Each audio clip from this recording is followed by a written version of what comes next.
Hello. Sorry, I haven't seen that you guys have joined. Hello.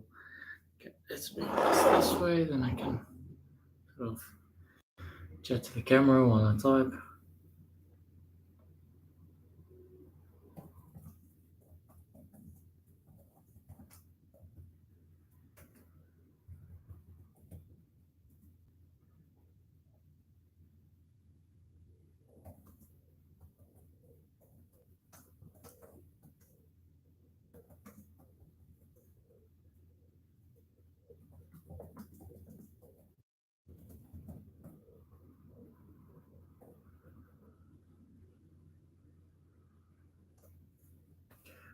Okay.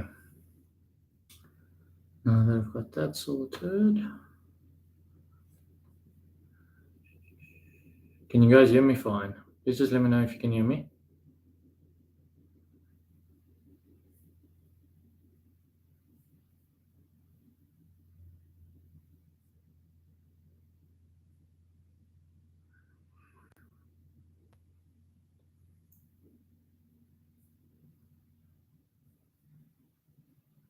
If you guys can't hear me, please just let me know in the chat so I can figure out how to fix the situation.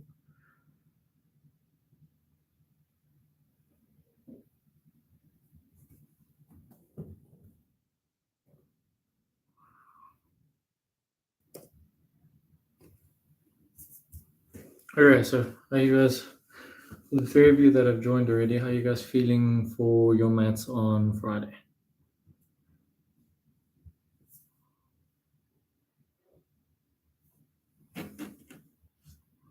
If you want to go grab something to drink, I suggest that. It's quite cold at the moment, so if you guys have something warm to drink while you study, I know normally helps me study as well.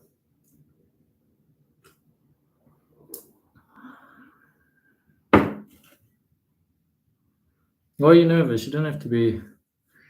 Don't need to be nervous. Being nervous just tends to give me mental blocks. I know that. So the best thing is just to prep well, and then when you get into the paper, take a deep breath, relax, and then read every question.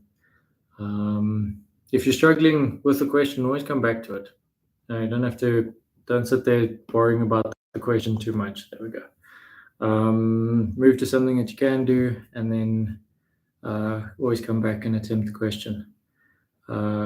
You guys have probably been told this. I don't know if you have, but when you start a paper, you don't have to do the first question first, and then second question, and third question, and so on. You can do it however you want. So if you want to start with question 11 in the paper, go for it. But yeah, you should do what you're comfortable with. So if you're more comfortable with doing graphs than you are with doing question one, solving for x, then do graphs first. But don't try and do the most difficult question first and then waste time on questions that you could possibly get marks for. Cool. I see a few more people are starting to join, so I'll give it another, let's say, 2 or 3 minutes, and then I'll start the paper. So let me know which question you guys want to do first. Let me run a poll here quickly.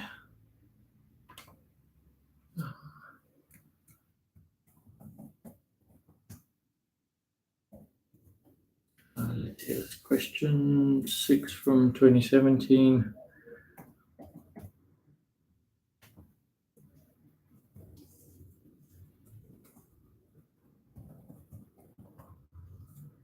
Question 11 from 2014.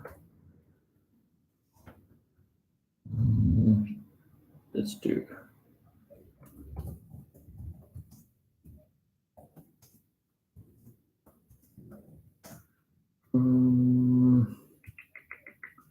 This one's from 2019.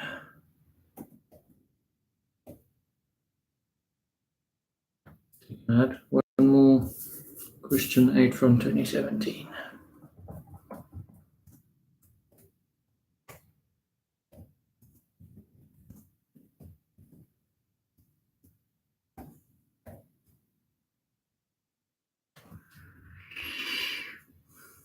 Okay, so let me know which question you guys want to do first.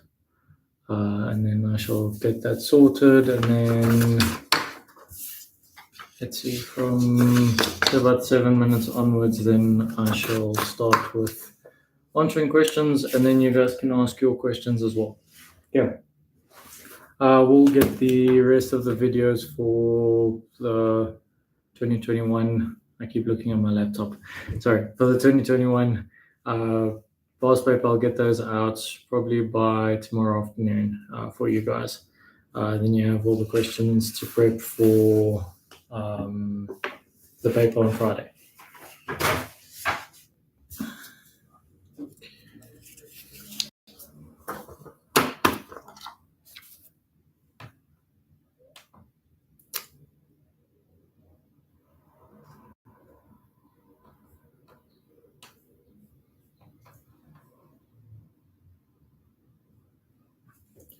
Let's just switch this camera on. There we go.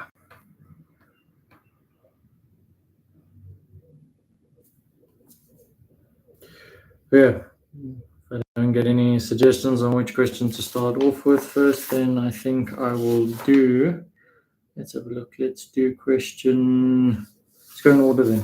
I'll do question 2.2 from the 2019 paper then. Okay.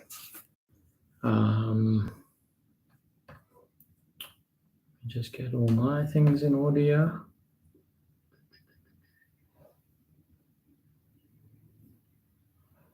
And then we can start.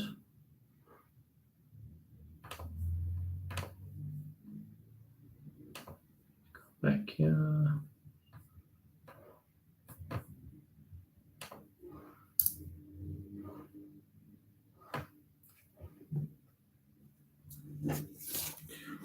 One thing I do want to say is, don't go and study past papers and try and pass matric that way. Make sure you understand the work. It is important. So past papers do help for practicing questions, but don't go and memorize past paper questions. Okay, it is always going to follow a specific setup. Question 1 is always going to be solving X. Question 2 is always going to be sequences and series. Question 3 is also probably going to be a more difficult sequence and series than question 4, normally to question 5. Question 4 and 5 will be graphs. Question 6 is normally then your financial maths. Question 7, 8, and 9, let's say, are your functions and calculus questions. And then normally your last questions, question 10 and question 11, are your probability and things like that. So the layout is pretty much the same throughout everything, but don't memorize past papers. It's not a good idea, because you might get into a paper and they've given you guys something completely different to the past 5 years, and then you've memorized how to do one paper or 5 papers, but not how to, or you haven't learned to understand the work. Okay. Let's have a look here. We're looking at 2019 question 2.2.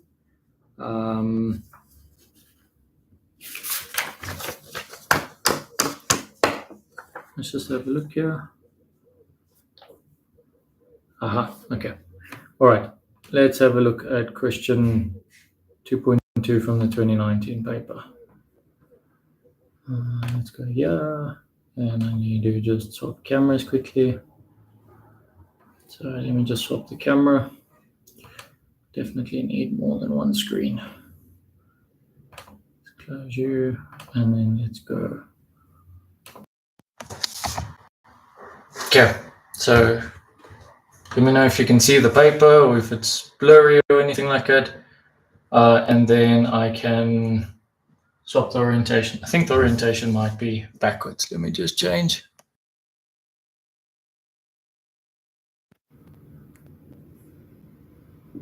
Okay, why is it back here? There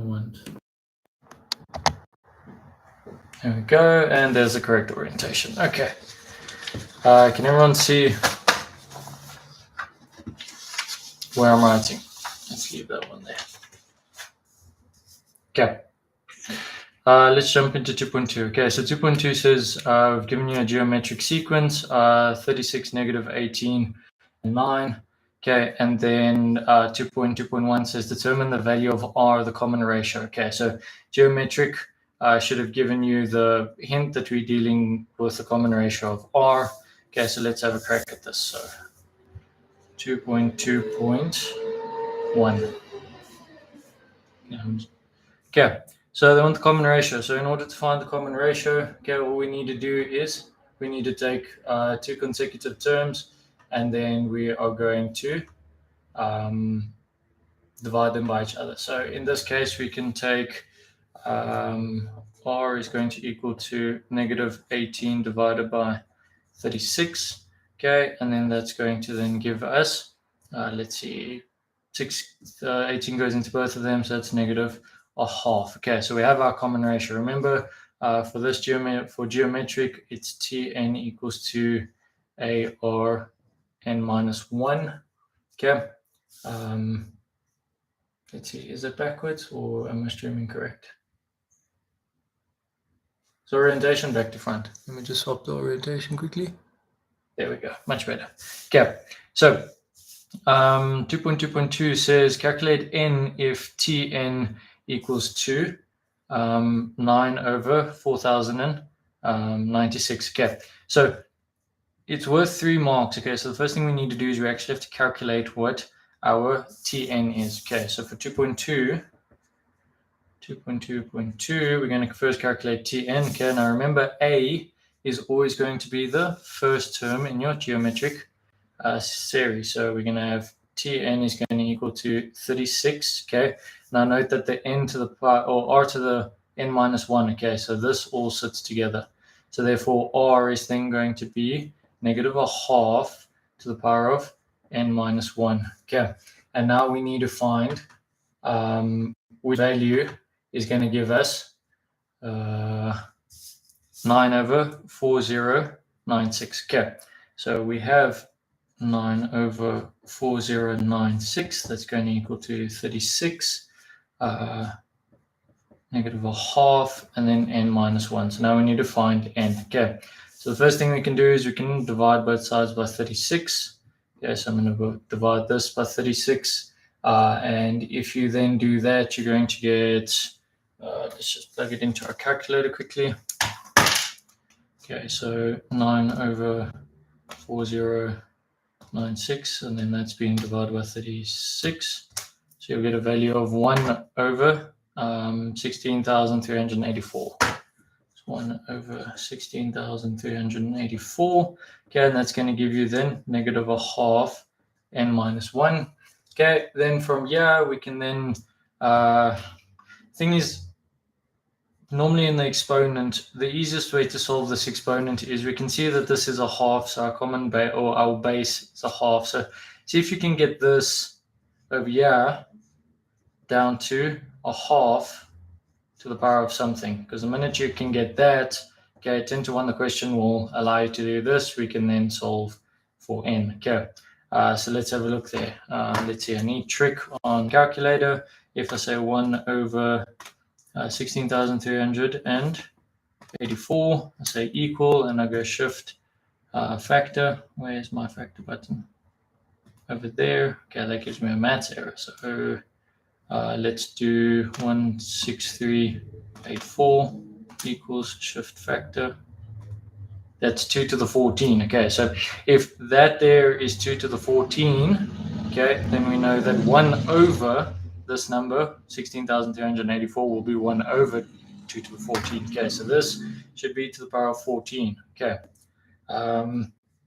Why? Because 1 to 14 is just going to be 1, and then we'll end up with that over there. Okay, so we have over here, we have a half to 14 equals to negative a half to n minus 1. Okay, whatever have I messed up here? We can make this to negative over there. Okay, so we can divide out by negative 36. No, okay, there we go. So we need this to be a negative. Okay, so if I multiply that over there with -1, we can then get that. And then what we have is we can drop -1/2, so we have 14 equals to n minus 1. So therefore n must equal to 15. Okay, then let's have a look here. So calculate s to infinity. Okay, so that's 2.2.3. So there we're going to then have 2.2.3. Let's have a look. We want s infinity. Okay, so if you go to your formula sheet and you check, they'll give you the general expression now. S infinite, or the sum to infinity of a geometric, is always just going to be a over 1 minus r. Okay. If we wanted Sn, it's then a 1 minus, I think it's r to the n, if I can remember, all over 1 minus r. Okay, but because we're going to infinity, r to the power of infinity then just becomes 0. Yes, because it deviates. So then we end up with this over here. Okay, now we just have to plug everything in. So a is 36. Okay, 1 minus, what was r? It was -1/2. Don't forget to carry the negative with. And if you work all of that out, you should get a value of, let's have a look there, 36 all over 1 minus -1/2. Okay, that's going to give you 24. Okay. Now looking at 2.4, this is quite an interesting question. So they're asking me, find the value if you take the sum of t1 plus t3 plus t5. Okay, so notice that the top here, okay, is all odd. Okay, and the bottom is 2, 4, 6. So this is all the even terms. Okay, so we're going from 1 to 499, and you're going from 2 to 500. So how many terms do we have in total? We have 500 terms. Okay, so let's see how we can go about doing this. Okay, so 2.2.4. Okay, so technically what we have is we have the sum of Tn from 0. So let's see, n equals to 0 to 250, because it's all the odd terms, okay? And then we can just say that this is where n equals odd, okay? Just for interest sake, to write n as an odd number, it's then going to be 2n plus 1. That's equal to odd. Okay, so you could substitute this at the bottom, 2n plus 1. Okay, and then we're dividing it by the sum as n equals to, let's say we're starting at n equal to 2.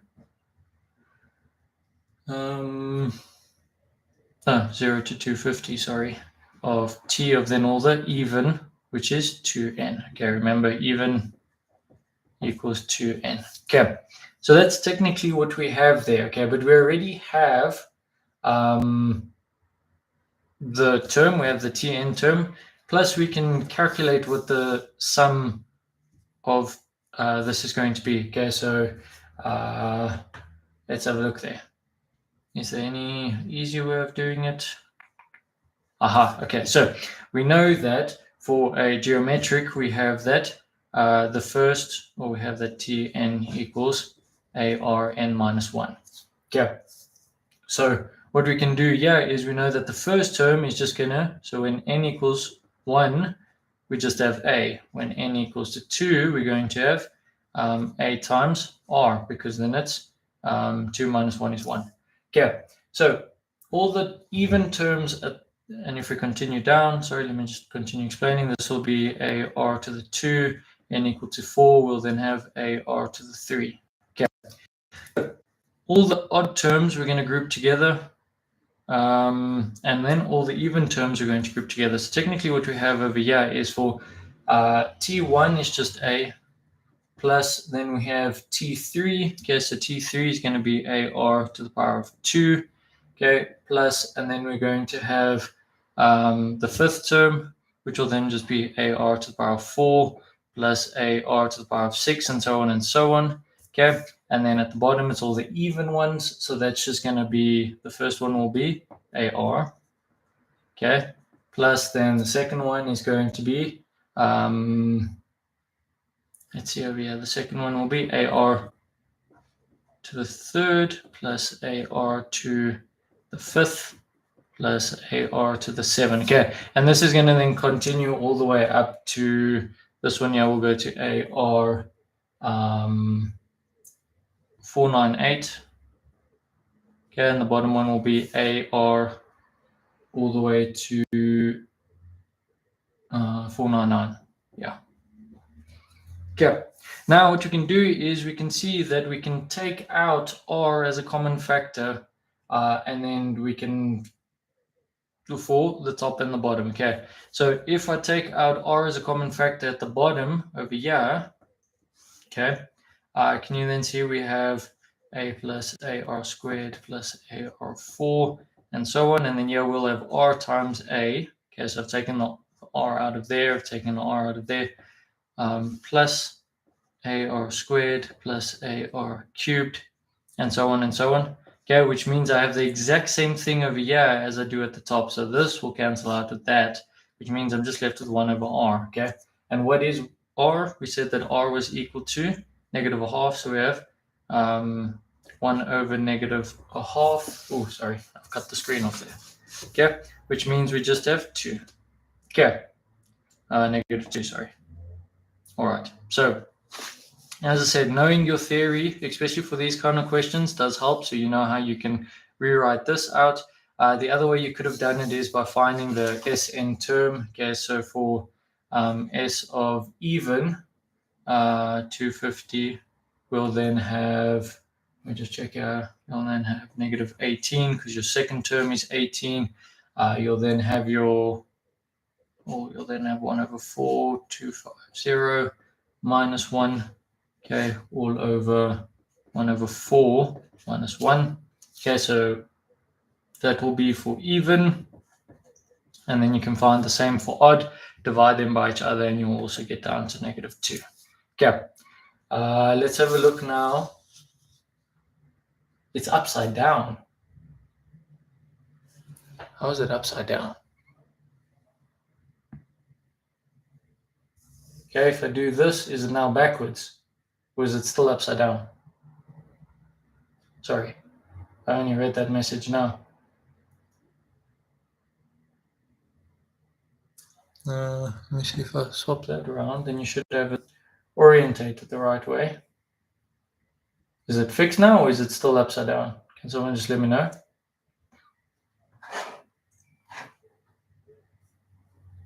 Because if the way I'm viewing it, it all should be the right way. So let me know if it's the right way or if it's still upside down. And then I'll continue with question 3.1.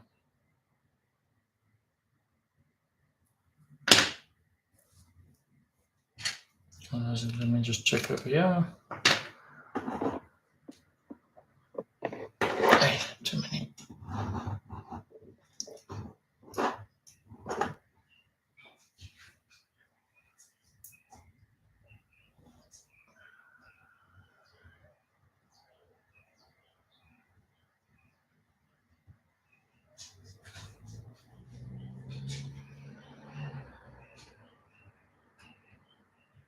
Let me know if it's the right way.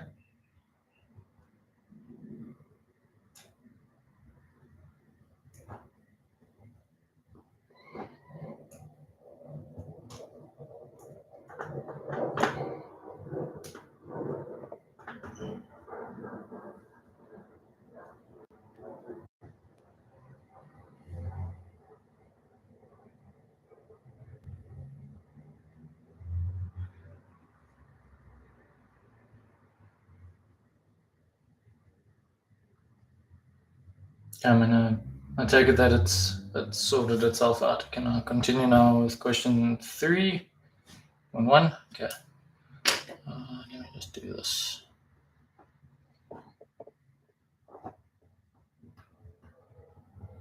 Apologies for my hand being in the middle of nowhere. Let me just sort this out quickly. Welcome to Bixby. You can talk to me at... Bixby wants to talk to me now. Okay, let me start with question 3. Okay, so let's have a look at 3.1. Okay, so 3.1 says the first three terms of an arithmetic sequence are given as 2, p plus 3, p plus 6, and then p minus 2. Okay, now they say show that p equals to 11. Okay, so now we're dealing with the arithmetic. Okay, so let's have a look at the general.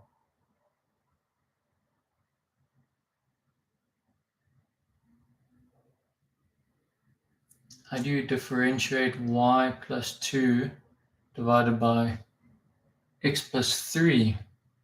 Okay, if you want to differentiate that, you have to use the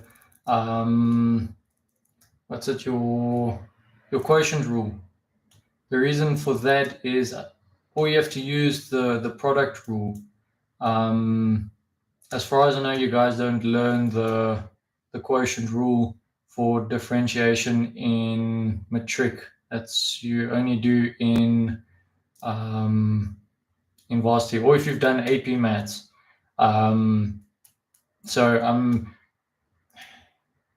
To cover something like that, I can, let's see, do you want to do, are you talking about this y equals to x plus 2 all over x plus 3, or you're asking y equals to x plus 2 over x plus 3? So just let me know which one you want to do, because this you need the quotient rule, okay, and then this one over here, you would need the product rule. So if you guys haven't done that, then I suggest don't worry about trying to solve something like this, because I doubt they're going to ask you something like that without knowing, because you guys need to know how to do the quotient rule over there, which says that you take the derivative of the bottom, so let's call that g of x, and let's call this f of x. Okay, so you would have g prime of x times f of x minus then g of x times f prime of x, all divided by g of x to the power of 2. Okay, which means you'll then have, let's have a look, that g of x we said was this bottom one over here, so the derivative of that would then just be 1 times x plus 2 minus then x plus 3. The derivative of the top would then just be 1 all over x plus 3 squared, which means you then going to get the following, x plus 2 minus x plus 3 all over x plus 3 squared, which means the x's cancel out and you're then left with 5 over x plus 3 squared. Okay, but if you don't know this rule over here, okay, if that hasn't been taught to you, then I doubt they're going to give you something like that. The other way you can do it is by the product rule, because we know that it's in the bottom, which means you have to take it to the top. So you could have it as y equals to x plus 2, x plus 3 to the power of negative 1. Okay, now the product rule says that you take the derivative. So let's call this again f of x and g of x. Okay, which means we'll then have y prime is going to equal to f prime of x times g of x plus f of x times g prime of x. Okay, so let's see if we get the same thing. If not, then I've done something wrong over here, but you should get the following. That's going to be 1 times 3, x plus 3 plus then x plus 2 times 1. Sorry, let me go down to the bottom here. So it's going to be plus. Now to take the derivative of this, it's going to be chain rule. So we first have to take into account the exponent. So that's going to become negative 1. Okay. X plus 3 to the power of negative 2. And then we do the inside, and that's just going to be 1. Okay, which means you then have the following. Let's see, you'll have x plus 3 x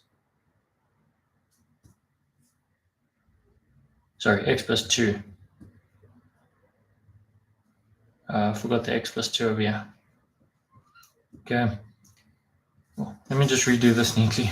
Otherwise, I'm going to lose myself here. Okay, so the derivative is then f prime times g. So that's just 1 x plus 3 power of negative 1. Okay, plus then we're going to then do x plus 2. Okay, now we take the derivative, which means it's going to be negative 1 times x plus 3. Okay, minus 2, and then we have to do the derivative of the inside. This is what I'm saying. If you guys haven't learned the product rule, this isn't going to make sense. It's still upside down. Hold on, let me see if I...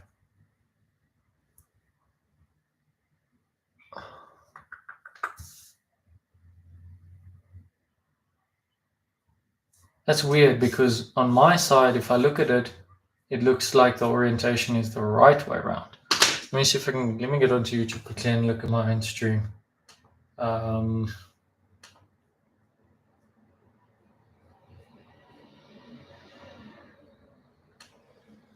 then I can see what you're talking about.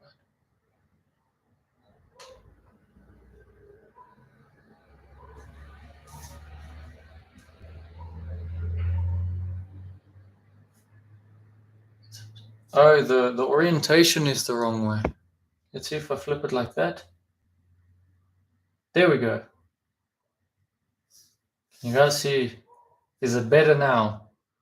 Because I think I had the orientation the wrong way the whole time. I apologize for that.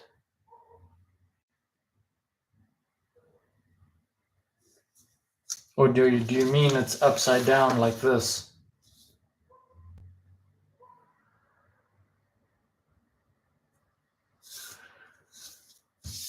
Okay, anyway, so let me just finish up here. That's going to be the derivative of x plus 3. That's just going to be 1.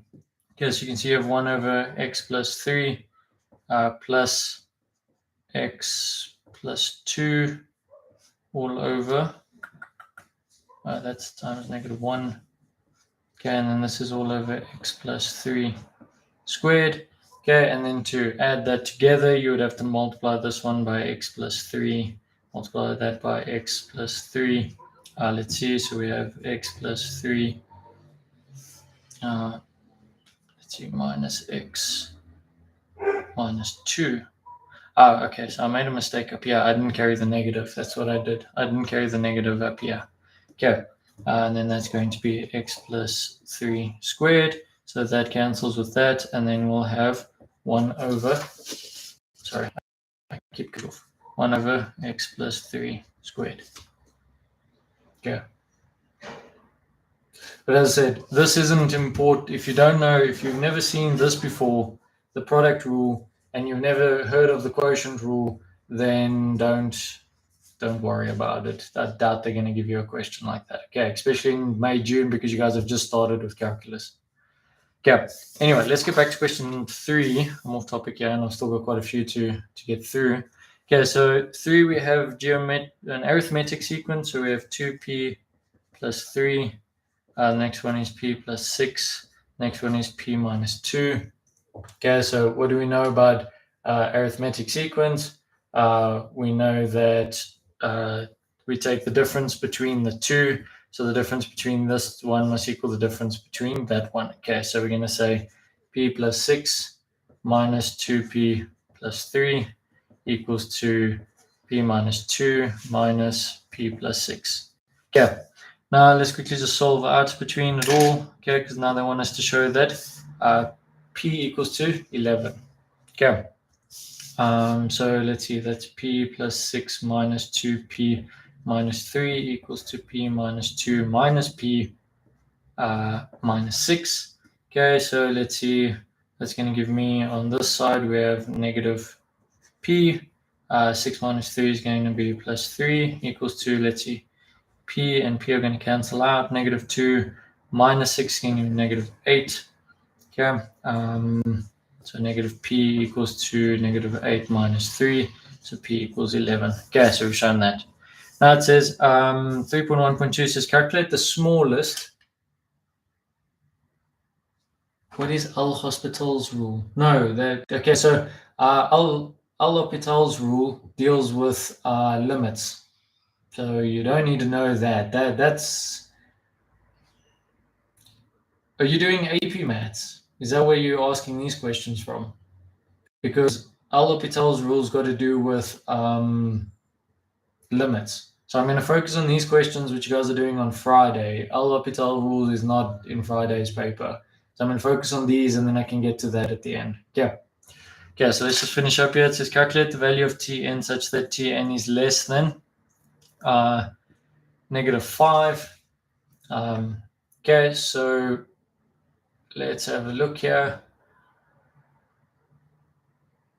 We can solve Tn. Okay, so remember for arithmetic, it's Tn equals to a plus n minus 1 times your difference.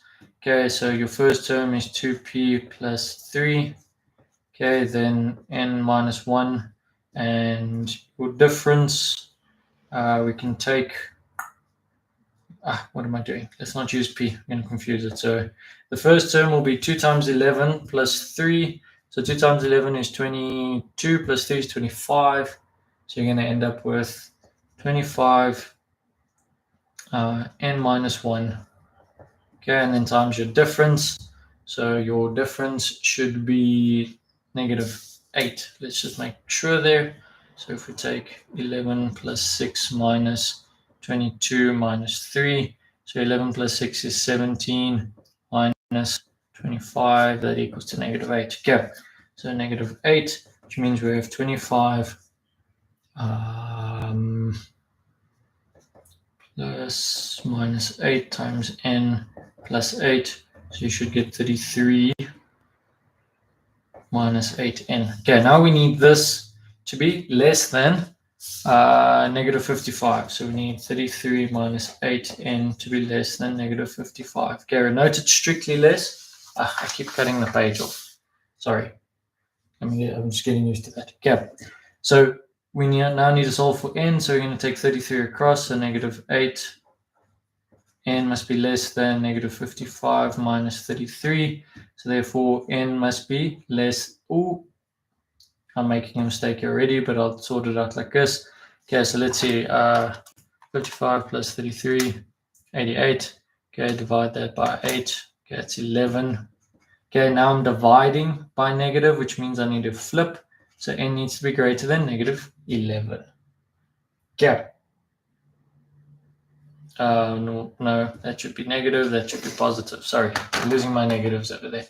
Okay, so the next term after this will give you where we are less than -55. Okay, so actually the 12th term, so n equals to 12, will then give you a value where Tn is less than -55. Okay.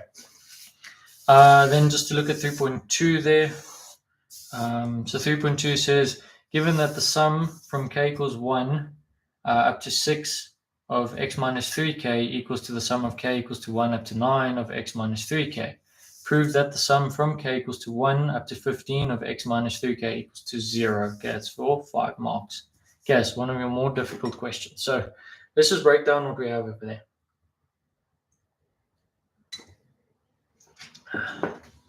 Just want to take a sip of coffee. Let's have a look here. So we need to prove that the sum is k equals to 1 to 15 of x minus 3k equals 0. Okay. Any other information? They've given that over there. Okay, so note that the sum as k equals to 1 to 6 of x minus 3k minus the sum of k equals 1 to 9 of x minus 3k must equal to 0. Okay, so all I've done is I've taken this over. Okay, so now that we have that, okay, we can now look that we're dealing with the sum. Okay, what kind of sequence are we dealing with here? Let me just check the formula sheet quickly, because we should be dealing with the Okay, let's see, we're going to have x minus 3 times 1, which means we're going to have x minus 3. Then we're going to have x minus plus x minus 9 plus x minus 6. Gone to multiplication today. So x minus 3, x minus 6, x minus 9 plus x minus 12. Okay, and so on up till we get to the 6th term. Okay. And then for this one over here, we have the same thing except up to 9. Okay. So if I write it all out, it's a long way of doing it. Okay, it's a very long way of doing it. 1, 2, 3, 4. The 5th term will be x minus 15. 1, 2, 3, 4, 5. And then the 6th term will be x minus 18. Okay, so this is the first sum. Now we're going to minus the same. Okay, so we've got to minus these exact ones. So you can see we've got a telescoping sum, that's what we call it. Okay, so then over here we're going to have x minus 3 again, plus, then we're going to have x minus 6 plus x minus 9, x minus 12, x minus 50. Okay, it's an extremely long way of doing it, but can you see how you guys can go about answering questions like this? You can write it out. I mean, if you're not sure how to do the sum or what sequence you're dealing with, just write the whole thing out. Let's see, 15, 1, 2, 3, 4, 5, 6, 8, 9, 21, 7, 8. 27, 9. Okay, so this one's going to cancel out, this one, that one's going to cancel out, all of these are going to cancel out. Okay, all the way, so we're just left with x minus 21 plus x minus 24 plus x minus 27, okay, equals to 0. Okay, and then we can just solve for whatever x is. So we'll have x minus 21. Let's see, 1, 2, 3. So we have 3x minus 24 minus 27. So you should get a value of, let's see, 20, 40, 60. 3x equals to 72. So therefore x equals to 24. Okay, now that you have that, you can then go and solve what you need to solve. Okay. So we can then calculate what we have. You can plug everything back in, or you can realize that we're dealing with this here. I'm thinking, what is this one? This is geometric or no, arithmetic, sorry. It's going to be an arithmetic one. And then we shall have a plus L. I've cut off the page again.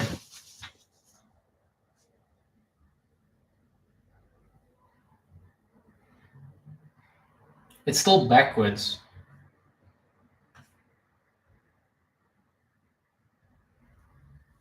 What is going on? Because every time I flip this thing, then it's not the right way.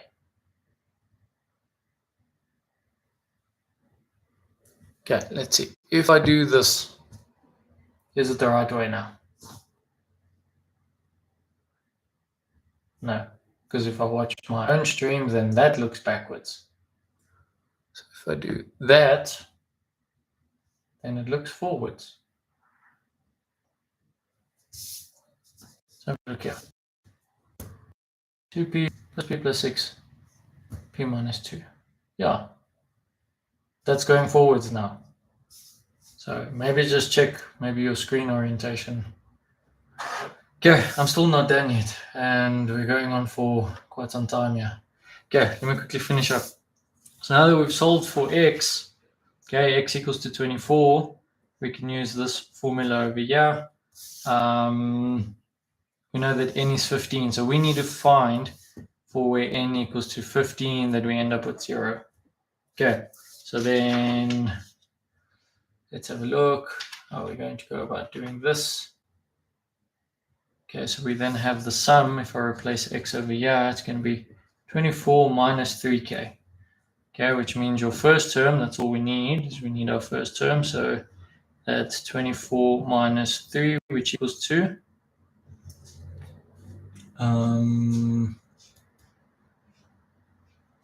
24 minus 3 going to give you 19. Okay. Yeah.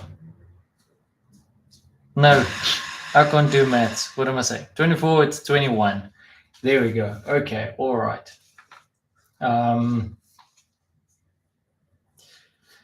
Okay, n is 15. That's what we're looking for. Okay. When we do the sum to infinity, we take n divided by 2. Then let's see what's happening over here. If we sort all of this out, let me just go on another page. I'm trying to squeeze everything onto one page. Okay. So we found that x equals 2. Okay. We found that x equals to 24. Okay. Then we now have the sum from k equals 1 to 15 of 24 minus 3k. Okay. Let's have a look at that's just the sum of 24 from k equals 1 to 15 minus the sum of k equals 1 to 15 of 3k. So now this is just going to be, I know, that's if we want to find the total. We don't want to find the total. We just need to prove that it equals to 0. Let's have a look if we do it this way. This is just going to be 24 times 15 minus k. What was k? Sorry, I'm going to confuse. Let's do it this way. Okay. What is the sum of just n?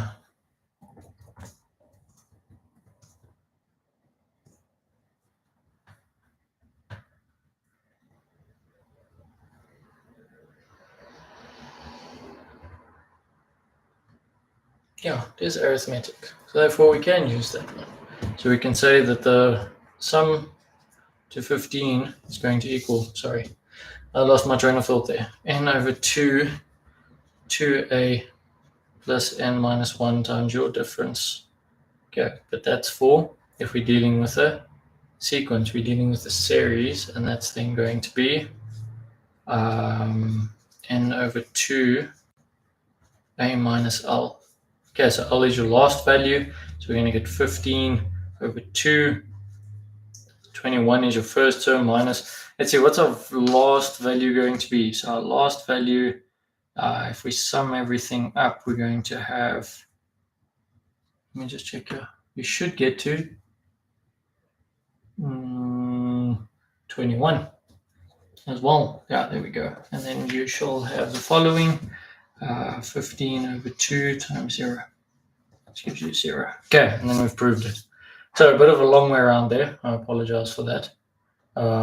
Lost my train of thought there. It's backwards. Okay, that was posted early on. Is the camera still wrong?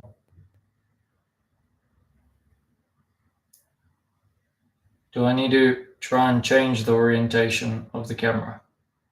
Please let me know.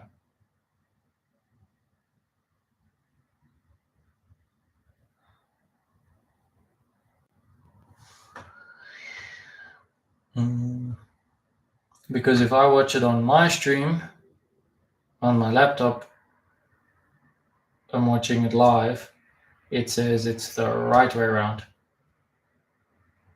So that is right. It should be pointing right on your screen. Because it's pointing right on my screen.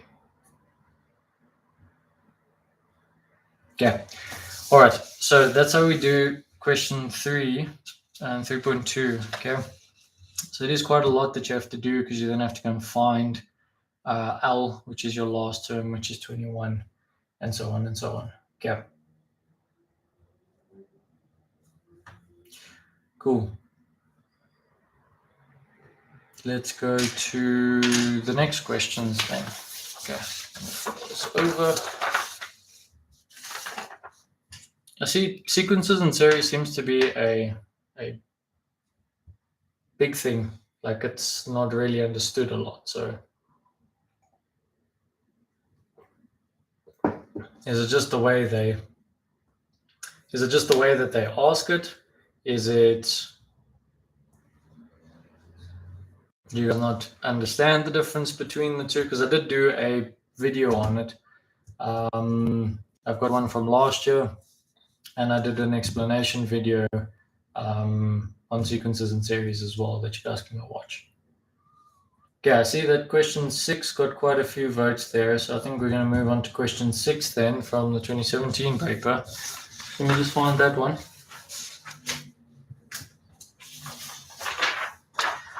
Okay. Are there any questions from you guys' side? I'm going to take a few minutes and then I'll start with question 6. So let's see. Let's give it 2 minutes and see if you guys have any questions.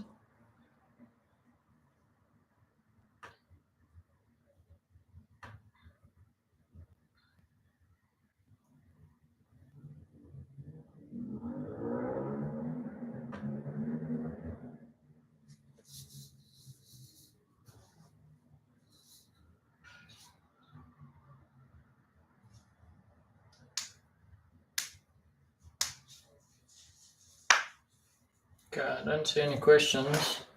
So I think I'm going to then start with question 6. This is the 2017 paper. Let's find 2017 paper.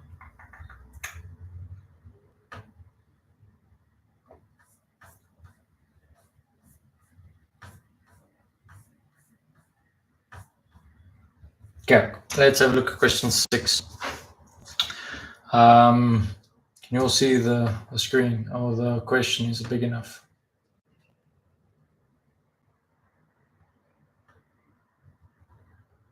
Because on my side, if I'm joining this stream, it looks big enough.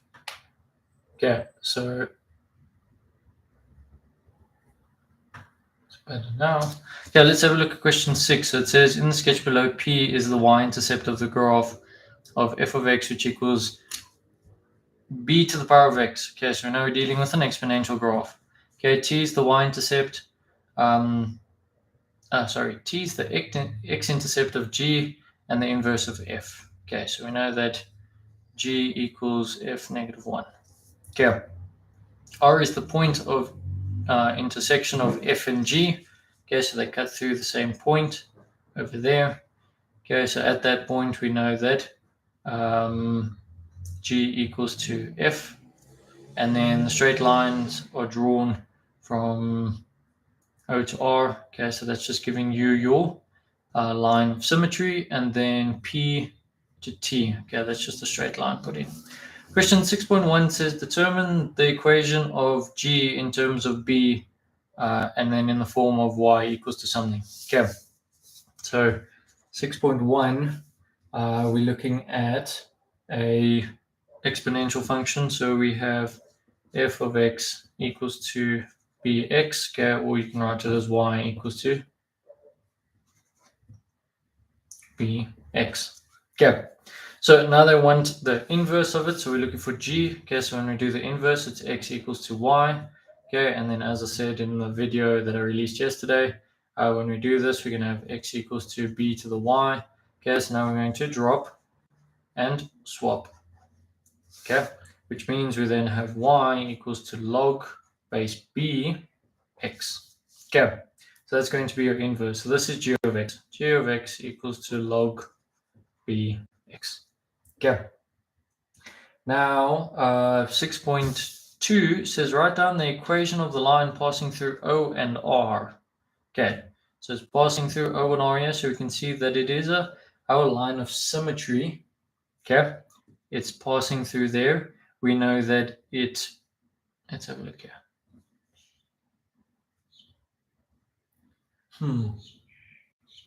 What is R's point? It says there the straight lines are drawn 0 to R.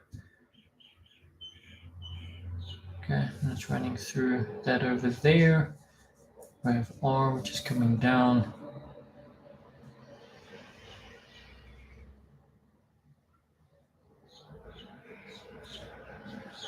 Let's check here if they've given us any other information. Write down the equation of the line passing through O and R. Okay, so you can see that we have an asymptote sitting here, okay, at the y-axis, and we have another one sitting at the x-axis. Okay, so we're not passing the y-axis at any point for g, okay, and we're not passing the x-axis at any point. So we're sitting in this quadrant here, and this just looks like a general function over there. So this is going to be the line of symmetry, which is y equals to x. Okay, so 6.2 is then just going to be the line y equals to x, which is your line of symmetry of g, which is your, okay, so we can see that this exponential function is a negative exponential function, okay? And we know that our log values are always going to be positive over there, okay, which means we have a line cutting through the symmetry, which means that there needs to be the point 1 and 1, so therefore we have a line y equals to x, okay? 6.3 says write down the coordinate of P. Okay, so we need this point over there. So P sits on F. F is given. So 6.3, we have F of x equals to Bx. Now P is on the y-axis, which means x equals to 0. So all we're looking for is that value of the over there. And we know that anything to the power of 0 is just equal to 1. Okay, so P's coordinate is then 0 and 1. I keep cutting off. I apologize.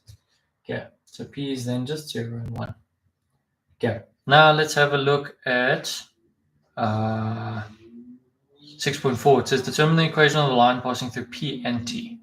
So we have P over there and T over there. Now, let's see, what is T's value? Okay, aha, because this is a symmetric graph, T is also going to be at the point now 1, 0. Okay, because P is at the point 0, 1. So because we have that, T is 1 and 0. Okay, so now we can work out the equation of the graph. So we'll have M equals to y2 minus y1 all over x2 minus x1. Okay, which means we'll then have y2 we're going to take as T. So that's 0 minus 1 all over 1 minus 0, which equals negative 1. So therefore we have y equals to mx plus c. So y equals to negative 1 times x, and the graph is shifted 1 unit to the right. So it's going to be plus 1. No, minus 1. There we go. Okay. So next, yeah, plus 1, sorry. If it's plus 1, we've moved, yes, right, because we've moved to the right, and that's plus 1. Okay, we've actually moved up by 1, sorry, therefore it shifted to the right. Okay, now let's have a look at question 6.5. It says calculate the value of b. Okay, so 6.5, and that's worth 5 marks. Let's have a look here. 6.5, we want b's value. Okay, so let's see. Everything that we've calculated so far needs to give us the value of b. Okay, so we have that line over there, which is then also cutting through that point over there. Okay, we also have this graph over here. So this function, because it intercepts at that point, and because our straight line intercepts at that point, we can then equate the two to each other. So we're going to have our straight line y equals mx plus c. Sorry, that's y equals to negative x plus 1. And then we're going to have y equals to b to the x. Okay, so we can equate the two of them together and then solve. We can do it that way. Let's see, that's going to be a complicated way because we're going to end up having negative x plus 1 equals to b to the x, which means you're going to have to take log, and then you're going to have x's all over the place. what else do we know? Aha. We know that the line y equals to x and this straight line also intersect at that point. So let's use that. Y equals to x and y equals to negative x plus 1. So we can have x equals to negative x plus 1. So if we then solve for x over here, we're going to have 2x equals to 1. So x equals to a half. Okay. Now that we have that, we can then solve for b. Because we now have at the point of r, okay, we're then going to have, where x is a half, y also equals to a half. Why? Because we have the relationship of 1 to 1. So we have a half and a half. That comes from the straight line over here. Okay. So therefore, we can substitute now this into our equation of y equals to b to the x. So we have a half equals b to a half. Okay. Which means we're then going to have, how do we get rid of the half? That's technically squared. So we have a half equals to b square rooted. So we can square both sides. So therefore we're going to get squared, which means we have b equal to 1 over 4. Okay. So not too difficult on that one. I think what I'm going to do next is question 8, which is the calculus question. So I want to do 8 from 2017, and then I'll do the last cubic function question, and then if you have any questions, you guys can then ask.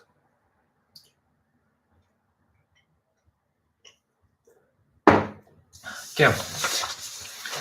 So we get into my favorite part of maths paper 1 is your calculus question. Okay, so that's given over here is f of x equals to 3 minus 2x squared, and says determine f prime using first principle. Okay, so the first thing that should be popping into your head when we're talking about first principles is this over here. We have the limit as h tends to 0 of f of x plus h minus f of x all over h. Okay, so the limit is looking at what happens to a function. So if I have a random function like this, if I make my y values extremely small, okay, since this is one y value, this will be f of x plus h, and this is f of x, okay. If I make this really small, and I make my x values really small, okay, so this will be x, and let's say that's x minus h. Yes, okay. So if I have x minus h, I'm just going to have x minus x plus h, which equals h. That's where the bottom comes from. So technically, we're taking the gradient of this function. So if I make this interval over here extremely small, okay, this is going to start looking like h, okay? And then we're going to have this here being very small as well. So I want to see at that point, what is my function going to look like? That's what a limit is. That's why we say as h goes to 0, meaning that this gap here tends to 0. It's not actually 0, okay, but we'll use it later. So that's what we are looking at over there. Okay, so we have our function f of x equals to 3 minus 2x squared. Okay, and now we want to find the derivative of it. Okay, remember derivative is a gradient of a function at a given point. So first principle is going to look something like this. Limit as h tends to 0 of f of x plus h. It's going to be 3 minus 2x plus h squared, and then just minus your function off of it. 3 minus 2x squared. All over h. Okay.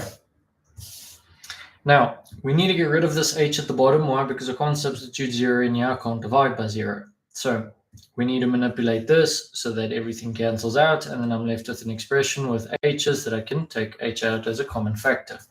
So I'm going to sort out the bracket over here, writing in the limit h to 0, 3 minus, let's see, that's going to be 2x squared plus 2x 2xh plus h squared, okay, minus, then this is going to stay the same, all over h. Okay, now let's see. Positive 3, distribute this in, becomes negative, so this and that's going to cancel out. When I distribute the negative 2 in there and the negative 2 in there, we're going to have negative 2x squared plus 2x squared, so that's going to cancel out. Okay, so what am I left with? I'm left with the limit, h tends to 0, of 2xh plus h squared all over. I've made my mistake. I have to distribute the negative 2 in over there, okay, which means this becomes negative 4. Okay, and then this is also, let me just rewrite it over here. So I'm going to have negative 4xh minus 4h squared all over h. Okay, now I can take h out as a common factor. So just a key thing for when you're doing first principle, you need to cancel out everything in your function that you're minusing off needs to cancel out with everything that's coming out of this x plus h. Okay, because you need to get rid of the h's. Okay, so then we'll have the limit h tends to 0 of h negative 4. Just move this up again. X minus 4 h all over h. So we then have the limit of negative 4x minus 4h. Okay, now you can substitute h equals to 0 into here to get rid of it. So you're just going to get that you end up with negative 4x. Okay, and this is then your derivative. Okay, now let's have a look at 8.2. So 8.2, we're then doing more derivatives. So 8.2 says determine dy dx if y equals 12x squared, okay, plus 2x plus 1 all over 6x. Okay. Let's have a look here. How is this going to work? Let's see. So dy dx, so y is your function. So when you take the derivative, we're taking the derivative of y with respect to x. So therefore we have to take the derivative of x. So let's have a look here. What can we do? Let's see if we can factorize the top and get rid of something over there. So we're going to have 12 x squared plus 2x plus 1. Let's see if we can factorize this. It's going to be x squared. Let's see, 1 is 1 times 1. Okay, so I need to get 2.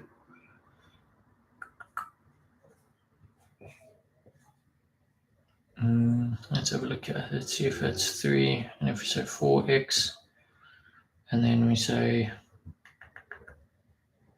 plus 1.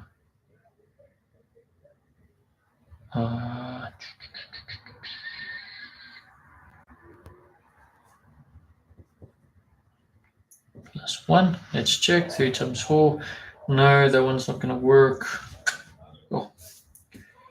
Let's see if we can have 12x. No, because we need to get that 2 over there.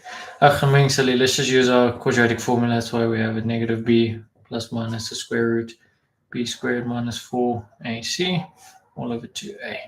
When in doubt, just use the formula. Negative 2 plus minus the square root of, that's going to be 4 minus 4. Let's see. That's all positive over there. Which means it's actually not going to have a root because here we're going to have a is 12 and c is 1. Which means we're going to have a value here smaller or negative, which means we can't actually take the square root of that. And I don't think they've taught you guys how to do quotient rule. I can do the quotient rule and show you what you're supposed to get, but let's see if we can cancel out something in order to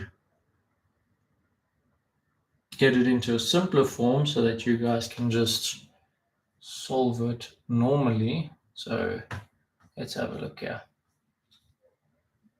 That's this question 8.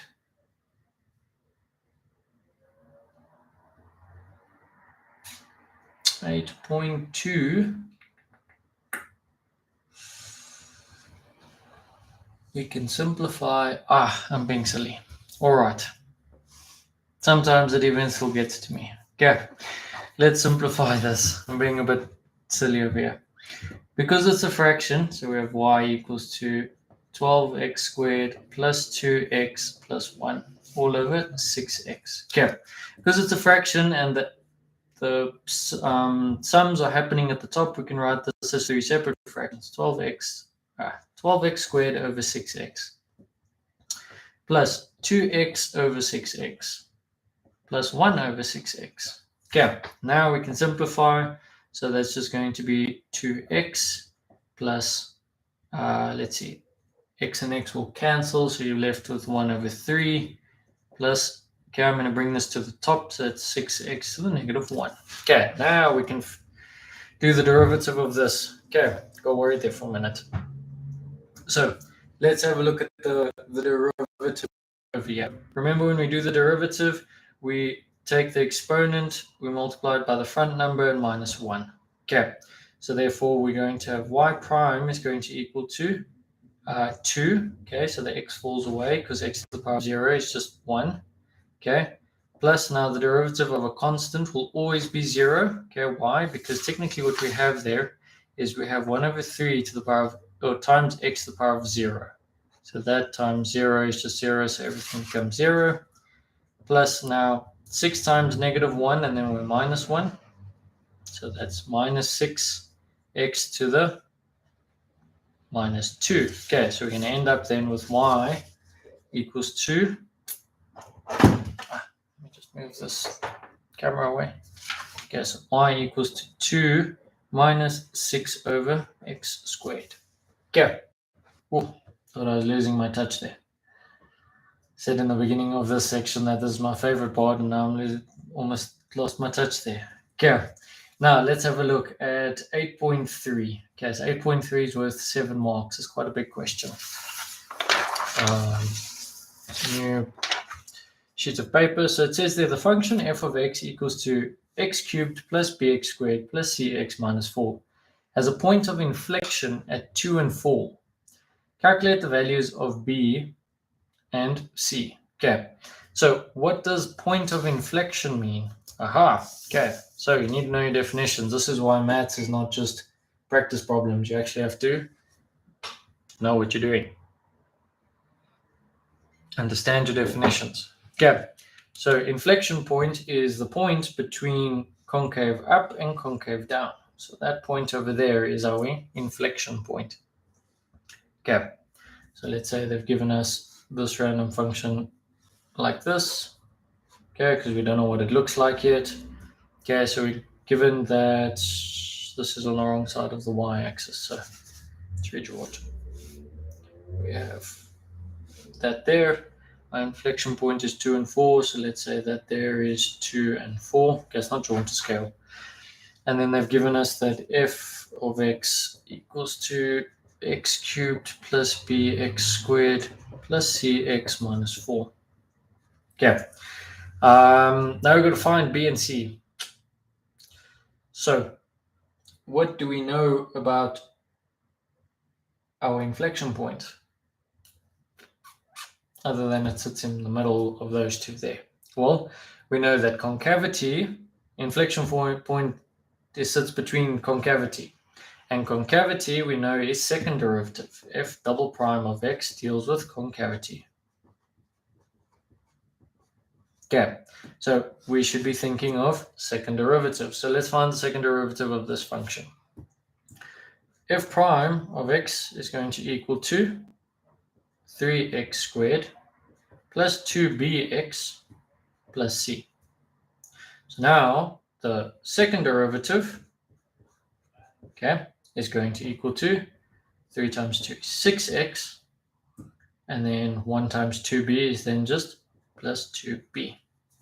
Okay, so we have two unknowns, which means we need two equations in order to solve our function. So the quickest way we can solve for C, let's have a look here.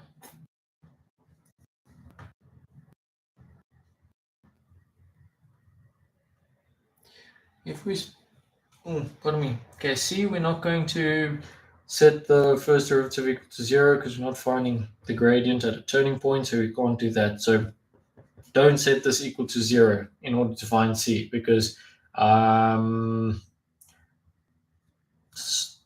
that is equal to 0, okay, we have a turning point, and we don't know that by finding C we'll get the turning point. That's not how that one works. Okay, so we're going to be using this function over here. Okay, so now that I have my second derivative, okay, we know that inflection point lies between the two of them. So I'm going to find, what does my function look like when the second derivative, or what does the second derivative look like when x is 2? Okay, remember, second derivative, this is just a straight line. So we have 2 and 4. So let's use that here. So we know 4 equals to 6 times 2 plus 2. Okay. Why are we doing that? Because the equation given to us here, okay, is going to be a straight line which runs through our inflection point, which means that this point over here will always sit on the line running through your inflection point. Okay. Now, if we solve for B, let's have a look there. We have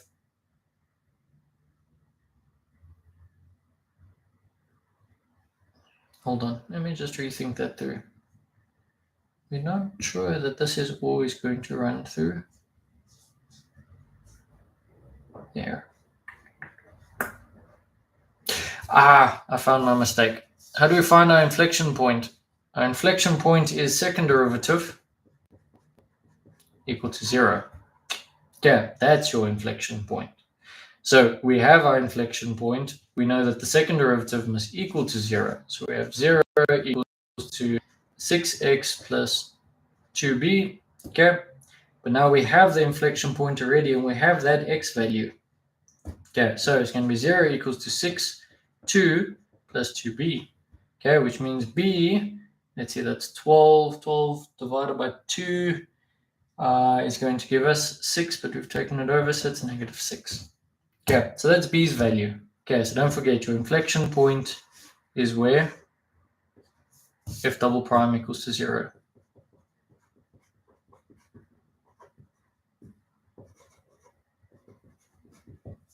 Okay.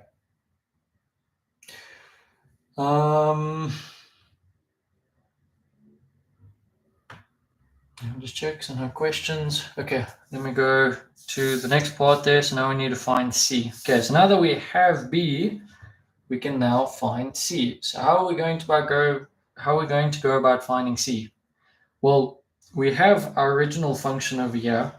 Okay, we've just found B, plus we have a point on that function. Okay, ignore this line. I was talking nonsense over there. So now we can find C. All we do is we substitute this point and B into that, and we're going to find C. Okay, so we're going to have f of x equals to x cubed plus B is now negative 6x squared plus cx minus 4. Okay, so now we're going to substitute that point in that we were given, which is 2 and 4. So we're going to have 4 equals to 2 cubed plus negative 6 2 squared plus c times 2 minus 4. Okay, so take that over. That's going to be 8. Let's see, 2 times 2 times 2. It's 4. That's 8. Let's see, that's 4 times negative 6 gives you negative 24. 2c. So if you take everything one side, we're going to have 8 minus 8 or plus 24 equals to 2c. Okay, which means that c equals to 12. So we then have the function f of x equals to x cubed minus 6x squared plus 12x minus 4. Okay. All right. See, I still even make mistakes with negatives every now and then. Okay, so that's how we do question 8. If you have any questions regarding question 8, let me know. Before I move on to question 11, and then you guys can... Do you have any other questions related to calculus for your paper on Friday?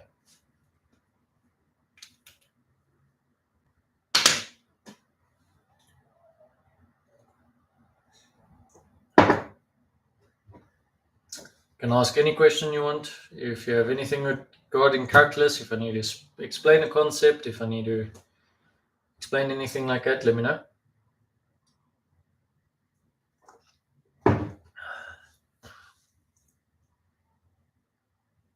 Sorry, I just want to catch my breath. I've been talking for an hour, almost an hour and a half now.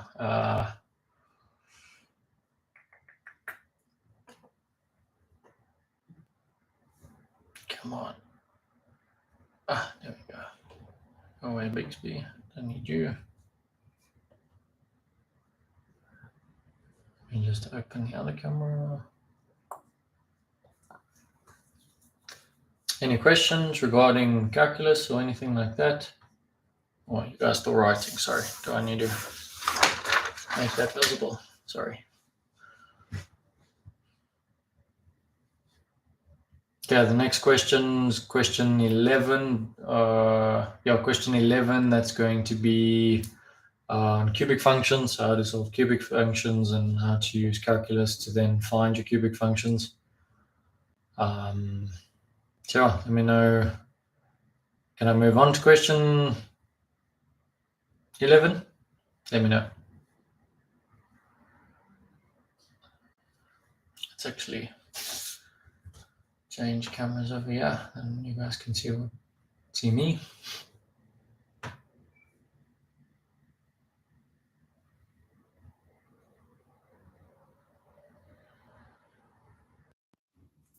That's going to start the wall. There we go.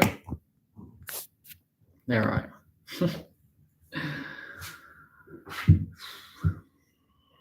Okay, so I'm just going to I'll give it another 2 minutes. If you guys have any questions regarding calculus, let me know. But I do know that the calculus is normally pretty straightforward. It's normally at the end of the year they make it a lot more difficult. Sometimes. I don't know. I think they can sometimes make it difficult now. I think you guys do optimization now already. Not too sure about that. Everyone seems to be following a different thing between the different schools and that. Okay, so I take it I can then move on to question 11. Yes, question 11, which is looking at our cubic functions. Okay, so when you guys get your papers, a few hints, when you get your paper, take your formula sheet off. Remember, it's your paper. You can destroy the paper if you want. You can take every paper apart or every question apart if you want. You guys can look at all my varsity textbooks over there.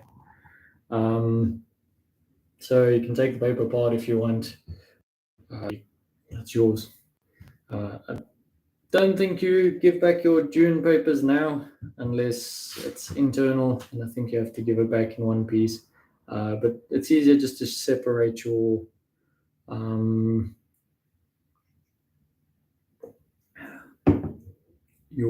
formula sheet from the back, because then you can keep it with you the whole time. If you get stuck, you can always check for things. Okay. I think I'm going to swap back to the other camera and then we can finish up with question 11 and then you guys can tell me what you guys want to do. If you're happy with what I've done, then we can end the stream there. Otherwise, if you guys want me to do any more other questions or any other questions, specific questions, let me know and I shall do that. Okay, so let's go to question 11. Let's swap cameras here back. Okay. Grab another new clean sheet.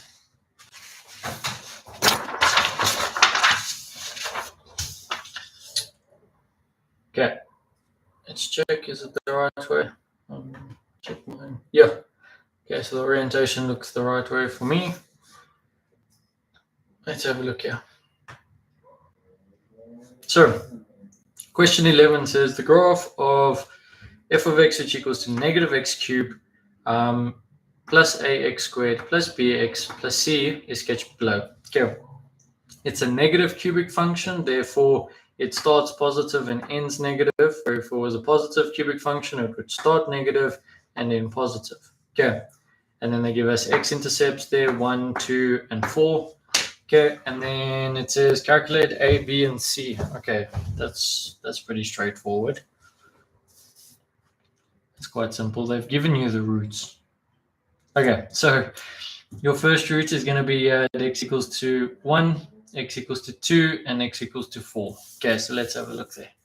We have x equals 1, x equals to 2, and we have x equals to 4. Okay, those are your x-intercepts. So therefore, okay, this is question 11.1 okay, of the 2014 paper, Feb, March. Okay, probably should have stated that before I started every new paper, but anyway. In the description of this video, I have pasted all the questions that I'm covering. I will post in the comment section then any questions that you guys ask me so that everyone else who watches this can see. Okay, so let's have a look at this cubic function. So they ask us to find a, b, and c, which means they want us to find the function, and they've given us the roots. So we have x minus 1, x minus 2, and x minus 4 equals to 0. Okay, because that would find our roots. So let's have a look what we're going to start with. I'm going to do these two brackets, and then I'll multiply it by that bracket over there. Okay, so x minus 1 can just chill for now. Let's see, we're going to have x squared, then minus 4x minus 2x is going to give us minus 6x. Okay, and then negative 2 times negative 4 gives you positive 8. Okay, that equals to 0. Now we're just going to multiply everything by the x and then by everything by the negative 1. So let's go.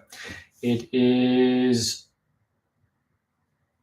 what have I got wrong here? It's supposed to be negative x. I'm going to get negative x cubed. Okay. Am I? Yes, we will. Okay, let's have a look here. Sorry, had a bit of a brain fart there. So x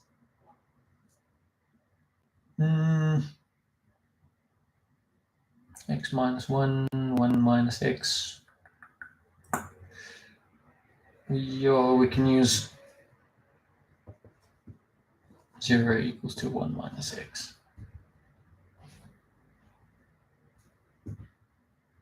Let's see. We will use both and then see. We should still get to the same answer if I take that over that side. Okay, so we're going to have x cubed. Then we're going to have minus 6x squared plus 8x. Okay, now we're going to multiply everything by minus 1. So that's minus x squared plus 6x minus 8, 0. Okay, so we're going to have x cubed minus 7x squared. And then 8 plus 6 is going to give you 14 plus 14x. Okay, and then we have minus 8 equals to 0. Okay, what should we get? Okay, they haven't even given us C. Okay, so we need to find everything over there. So this is not looking like what we're supposed to have. So what am I going to do? I'm going to divide out by a negative. So I'm going to have negative x cubed plus 7x squared minus 14x plus 8 equals 0. Okay, so therefore f of x is then going to give us negative x cubed plus 7x squared minus 14x plus 8. So therefore a is going to equal to plus 7. B is going to equal to negative 14. And C equals to 8. Okay, let me just double check myself here. This is a 2014 paper.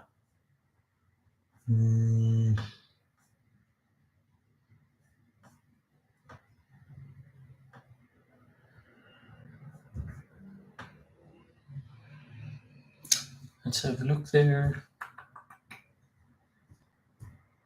See, if we use 1 minus x, then when we multiply by 1, we should still get to the same thing. Okay, so those are going to be your a values. That's the easy way to go about it, because they've given you all your roots. Okay, they've given you all your roots, 1, 2, and 4. Okay, so we know that x equals to 1, x equals to 2, and x equals to 4. So therefore, x minus 1 times x minus 2 times x minus 4 needs to produce your function. Okay, now it says calculate the x coordinate of A and B, the turning points. Okay, this is a bit of a nasty question, because if you mess up here, then you mess up there, and then you're going to mess up over there. Okay, anyway, let's go. So we have our function now. They want our turning points. So turning points for cubic function, TP for cubic, means we're looking for the first derivative of x equals to 0. Why? Because if we look over here, derivative is gradient. Okay, so we want this gradient over here at this point there, which means it should be a flat line, and a flat line like that, which is constant, as a gradient m equals to 0, and same over there. Okay, so let's find our first derivative. So we have f of x equals negative x cubed plus 7x squared minus 14x plus 8. Okay, which means we're then going to have negative 3x squared. Let's see, that's plus 14x minus 14. Okay, and now we need to set this equal to 0. Okay, so then equal to 0. So if we find the roots over there, okay, I'm just going to use quadratic formula. So that's negative b plus minus the square root of b squared minus 4ac all over 2a. So therefore that's going to be negative 14 plus minus the square root of 14 squared. 14 times 14, 196 minus 4 times negative 3 times negative 14. Okay. All over 2 times negative 3. Okay, so if we plug that into our calculator, we're going to get negative 14 plus the square root of 196 minus 4, negative 3, negative 14, all over 2, negative 3. Nope, not sign, close bracket. Okay, so we're going to get 7 minus root 7 over 3 as the one, and then for the other one, we are going to get minus 7 plus 7 root 7 over 3. Okay. Now that we have that, we can then find the coordinates of A and B. Okay, so notice that which one's going to be, that's 3.2. Okay, they're both positive x values. Okay, so this is equal to 3.2. The first one is going to give us 1.5, 4 5s. Okay, so this will be for A and this will be for B. Okay, if this is mixed up over here, then obviously these values aren't going to be the same, but it's the method that I want to show you guys here. So now we plug these values back into f of x, so we need to find f of 7 minus root 7 over 3. Okay, and then we need to find f of 7 plus root 7 over 3. Okay, so if we work that out, let me plug this into the calculator quickly. So that's 7 minus 7. I haven't used the calculator in forever, because in varsity maths you don't use calculators. Okay, that's cubed plus 7 And we're going to have the same 7 minus root 7 over 3. That's then going to be squared minus 14. We'll get there eventually. 7 minus root 7 over 3. Okay, and then plus 8.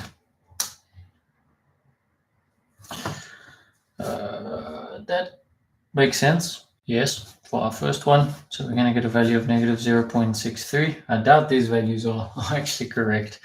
But you can see that we need a negative value over here. Okay, so we've got negative value. And then if we do it for the positive, I just got to run through everything over here. You're going to get then a positive value. Well, you should get a positive value. So let's just double check that we do get a positive value. Delete plus. There we go. And we do get a positive value of 2.11. Okay, and then that becomes your coordinate. So A is then going to be 1.45 and negative 0.63, and B is then going to be 3.2 and 2.11. Okay. Let's have a look. Then for the following, it says, for which values of x will the second derivative be less than 0? Okay, we found the second derivative already. Okay, so if we have the second derivative f prime, guess this 11.3. So f prime of x equals to, oh, we didn't find the second derivative. No, we did. Minus 3x squared plus 14x minus 14. We need that less than 0. Okay, and we found that we're going to end up with x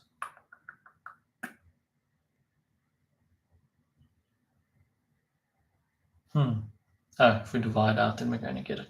So we found our 1x value, x equals to 1.45, and we found the second x value to be x equals to 3.2. Okay, so now what we need to do is find where the second derivative is less than 0. Okay, let's have a look there. We have a negative parabola, so it's going to look something like this. Okay, we have our x or one's going to be over here. That's going to be 3.2, and you can't see my graph. Again, I apologize. This is going to be 3.2. This here is going to be 1.45. They want to know where is the graph going to be less than 0, which means where is it below the x-axis. Okay, so for it to be less than 0, we need to go from infinity up to the first x value, and then from the second x value to infinity. So in interval notation, it's going to look something like this. We're going to have x needs to be an element of excluding infinity, negative infinity, all the way to strictly less than. Okay, so it says strictly less than 0, so we're not including 1.45. Okay, then it's going to be union 3.2 to infinity. Okay, and that's how we do question 11. That's 3 marks. Now it's your guys' chance to ask me questions. So if you have any questions that you would like to ask, go ahead and ask them. If you want me to go back to a certain question that I did and explain something, let me know and I can do that too. Okay. I'll leave that there for a bit. Sure, time goes quickly. It's almost dark outside.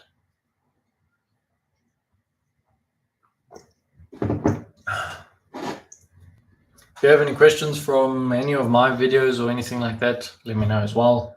I can always go and find my workings and then try and explain it in a better way if I didn't explain it properly.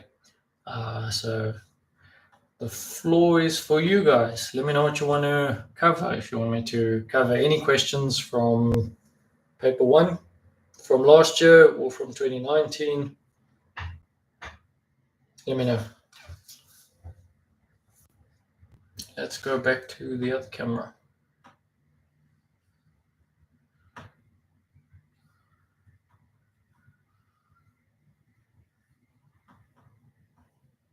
I don't see any questions.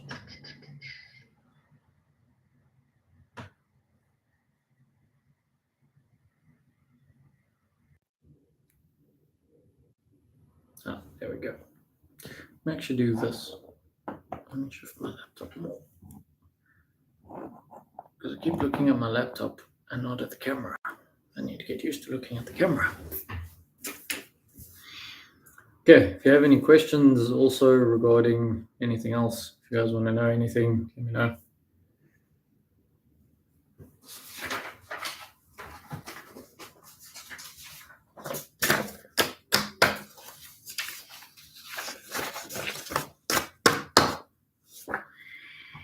Are you guys enjoying the videos that I'm putting out? How do you guys watch the videos, if I may ask? Because if I look at the average watch time per video, it's like a third of the video's length. So do you guys tend to skip to a specific point? Am I talking too slow during my videos?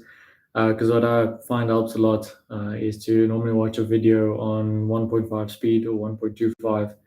It is just a little bit quicker than when I was watching it on normal.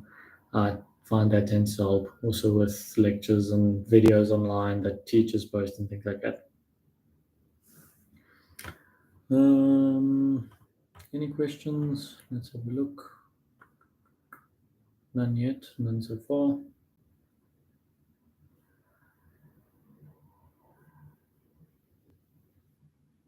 I just want to say thank you for the support. For those of you who are watching that are subscribed to the channel, thank you for all the support. It's been absolutely amazing. I didn't expect the channel to grow that quickly. I mean, if I look at some of the analytics that are given, oh, here's my channel. Let's have a look.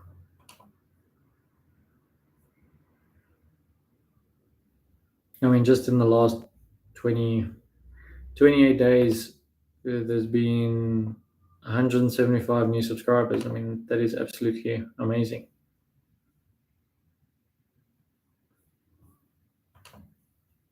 There we go. So I take it my videos are helping. I see a lot more people have asked for videos rather than explanations. So I think I'll be sticking into past paper videos, and hopefully, okay, well, you guys won't benefit from it now, but hopefully I can start with like grade 11 past papers, and then just grow from there.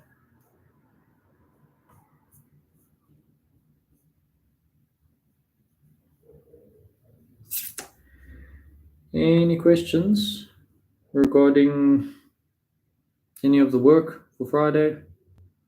I know you guys have tomorrow as well to study on that, but if you're not sure about something, don't be shy to ask now, and I can try and explain something, even if it's just a concept. So let me know.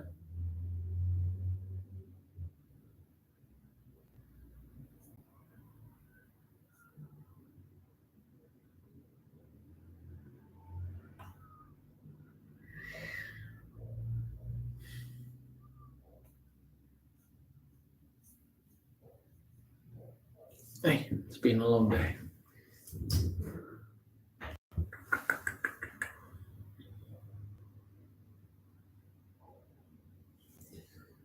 Let me grab one of my textbooks here.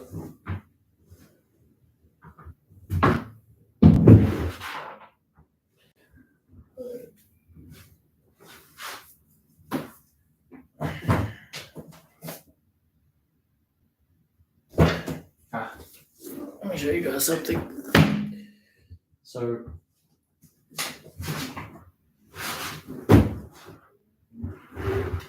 the last topic, or that you guys do,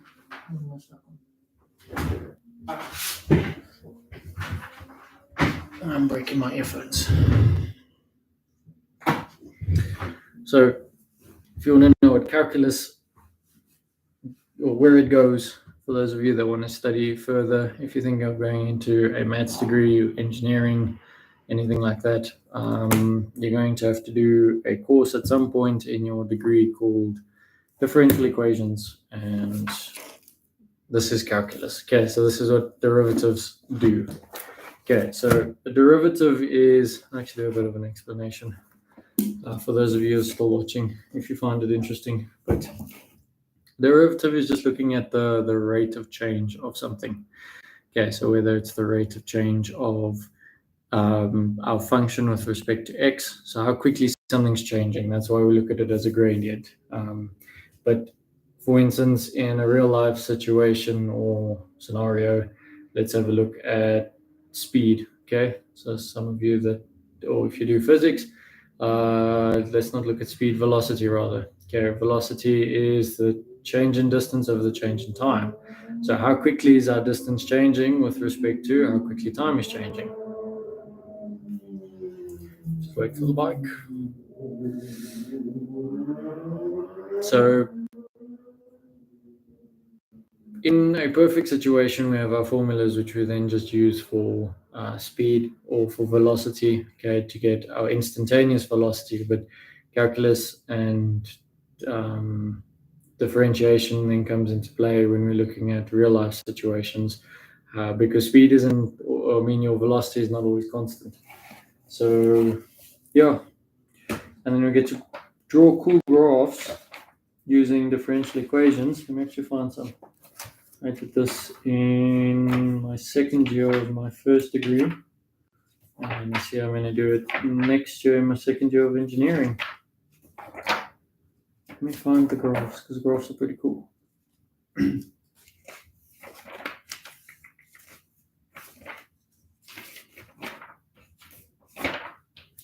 Okay, so differential equations explains weather, things like weather and things like that. Okay, so if you look at the picture over there, okay, looks something, let's just wait for the camera to focus, if it focuses. Okay, so that's just, let me just get it to focus, there we go. Okay, so that's like a weather pattern or something like that. You can see the change in direction. Okay, so how they use arrows, so changing in this direction with respect to y at a constant rate, and then we've got a bit of an angle and things like that, and then you get to draw cool graphs like this. Okay, so that's what calculus eventually ends up becoming. Okay, so life's not just simple equations. I wish it would make maths a whole lot easier, but unfortunately we don't just end up with simple equations that describe everything. Okay, so you get given equations in high school to explain formulas like speed, momentum, stuff like that, but unfortunately we don't do calculations like that in physics for real scenarios. Anyway, are there any questions regarding maths paper 1, maths paper 2? I know you guys are writing next Monday. I'm not going to be doing a live session before then. I just wanted to do this and see the response before you guys' exams. I think I might have added at the wrong time. People probably still have sport at this time of the day. Problem is, if I do it later in the evening, then load shedding becomes an issue. So can't always record or do live sessions when there's load shedding. At this point in time, it's so unpredictable. Anywho, let's see. Any new questions? No new questions from anyone in the audience? Okay, so I'll stick around for another 10 minutes. If anyone wants to ask anything, you're more than welcome to.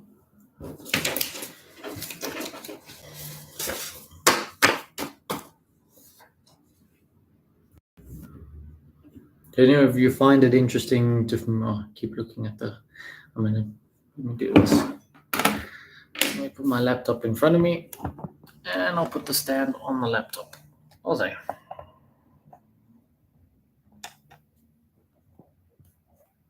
Just scooch it over, then I can still see chat. Aha. Okay. So do any of you, I don't know, watch other YouTubers who do like their daily life routine and things like that? I see that seems to be a big hit sometimes. If you guys want to see how I make a video, how I record it, what I use to record it, let me know. If you guys are thinking of doing your own YouTube channel, something like that. Yeah, I don't know. I'm thinking if there's anything else other than just past papers that you guys would like to see, then let me know.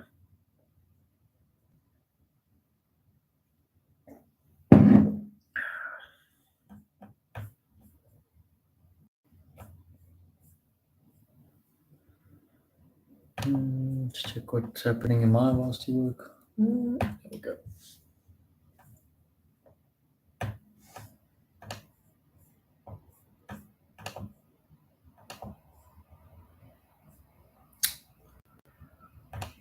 This one, I put you over here. Here, I put you on the side.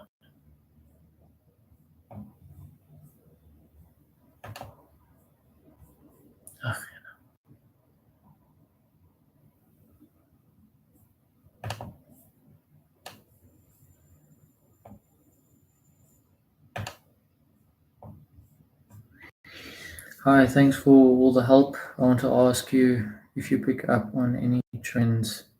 I'd love to ask in the exams where.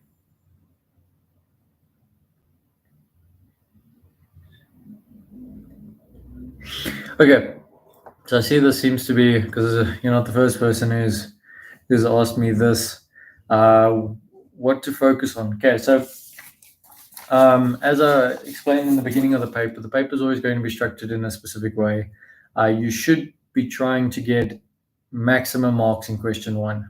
Okay, so question one is normally out of 20, 25. You should be scoring 90% of question one. Okay, question two normally does become more difficult with the sequences and series depending on how they ask it. But if I had to look at a past paper, let me just open up one quickly. Let's open the 2021 question paper here quickly. That's the memo. Okay, so if you look at the structure of a paper, okay, I don't have a paper in front of me, but as I said, question one for the 2021 past paper is worth 24 marks. Okay, the only thing that you should probably be struggling with is 1.3, which is normally your level 4, level 5 questions. I mean, you're always going to be asked to find the root of something. You're always going to be asked to use your quadratic equation. You're then going to have an inequality. Okay, inequalities you have to solve using a graph, and things like that. Question 2 and 3 is then your sequences and series. So try and aim to grab as many marks as you can, but keywords is easy, lol. Okay. Okay, let's have a look. Question 4, question 5. Your graphs, you guys. Oh, mosquito. You guys also should be grabbing as many graphs as with parabolas and straight lines. You guys have been doing that since grade 10. Okay, so I would say your parabola functions, you should be scoring also 80% of that question. Question 1, you should be scoring 80% of that. I'm just trying to see here. Camera's in the way. Okay, your calculus sections as well, things like first principle and your basic derivatives, you should be scoring maximum marks there. That's 3 marks, in my opinion. Probability, I know, gets difficult, and optimization gets difficult. So I would say question 1, 2, 4, 5, 6, and 8. Okay. And even question 7, your financial maths, you should be scoring most of your marks there. The calculus sections, as I said, I know they do get difficult, but the stuff that you've been doing since grade 10, you should be scoring most of your marks for. If you're not scoring marks there, then you need to go back and check your, go back to your basics. Okay. So I do find that most students who are losing marks in question 1 is because they don't understand their basics of algebra. If you're losing marks in your parabola and straight line functions, or the question that involves a parabola, it's because you struggle with factorization or understanding how to read functions and things like that. So go back and focus on those things.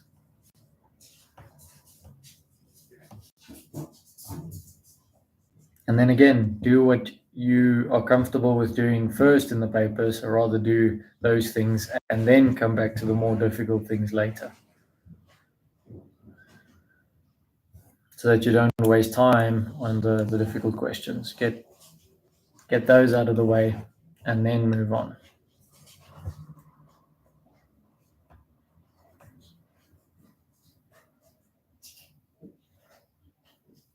Okay, well done. Yeah. I doubt at this point in time they won't ask you to factorize a cubic function. That will probably be end of year.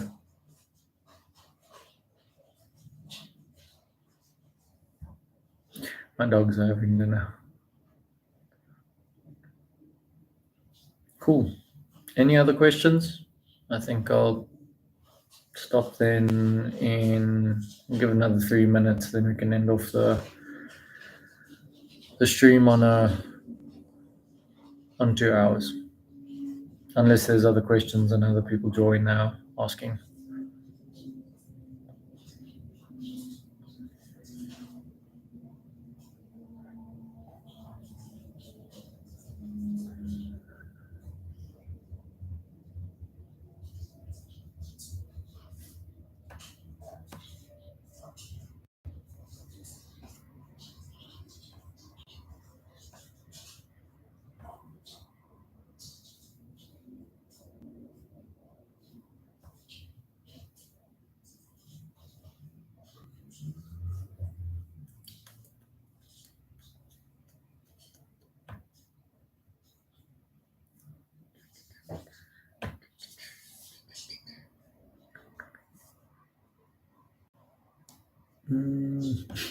Having to look over the camera. I need to get a proper thoughts on the financial section. I haven't spent enough time on the section, been mainly focusing on functions and graphs.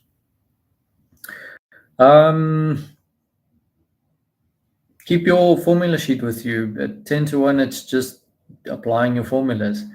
Financial maths was always something I left till the end. But yeah, let me have a look here quickly at a financial maths question.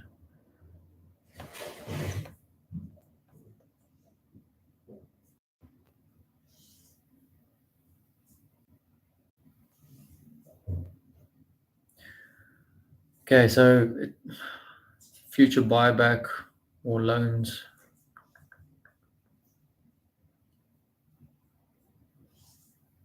It's pretty much just manipulating formulas. So make sure you understand how to use your formulas, which formula to use where, I would say. And yeah. Just remember,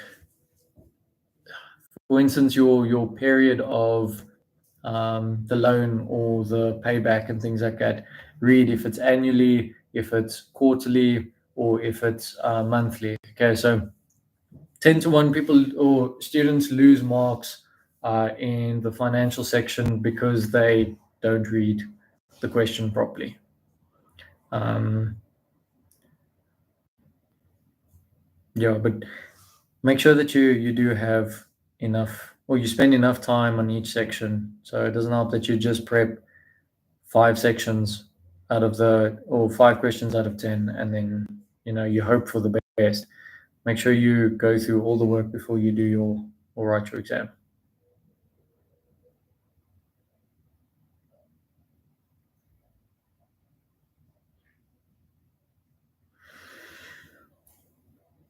Look, you can never go wrong with doing more problems. The thing is, if you go further back than 4 years, 10 to 1, the syllabus is not the same. So, for instance, if you're looking between 2008 and 2014, you probably going to be having a different syllabus than if you go from 2018 till 2021. So mix it up. Do question 1 from 2021, do question 5 from 2018. Otherwise, if you have time, do all the past papers. But as I said, don't just study off of past papers. Make sure you understand the theory as well. So make sure, for instance, you understand that inflection point is where the second derivative equals to 0. Know what concavity is. Understand definitions, things like turning points. How do you use your quadratic formula? How to actually understand what does the square root part of the quadratic formula mean? If that equals to 0, then you end up with turning points. So yeah, everyone just wants, or don't, how can I put it? Cramming question after question after question from past paper doesn't always give you the best outcome. Past paper should be your last thing that you're doing before you write, practicing the problem. So at the end of the day, maths is a language. You have to understand how to speak it. It's like trying to write an English paper and all you're doing is focusing on past paper questions from an English paper. But you don't know how to actually speak the language. You don't know how the structure looks. You don't know how to apply all the fine details.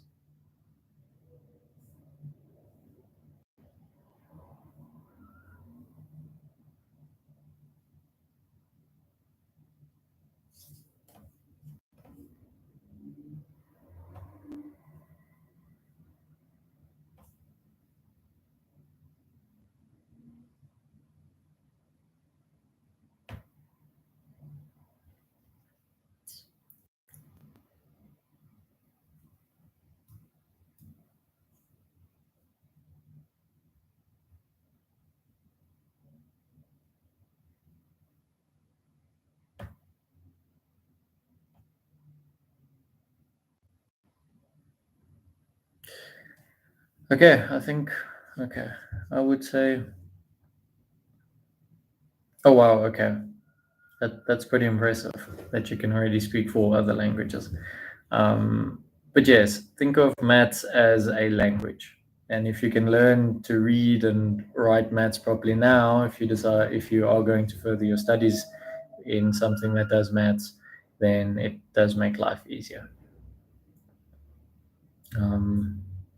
That's what I realized why I struggled in high school, is because I didn't look at maths as a language. I looked at it as a crunching numbers.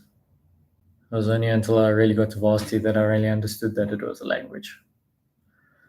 Okay, but I think I'm gonna end the stream over here. So thank you to everyone who partook in the stream. I see we did have, I think, a few more than the last live stream I did. I will put the recording up, and then everyone else can watch it. So thank you much for joining today. I hope that the stream helped a bit. I do see we have a new person and another person that's joined. So does anyone have any questions before I wrap up the stream? Enjoy. I see we have 2 new people that have joined. So do you guys have any questions regarding paper 1?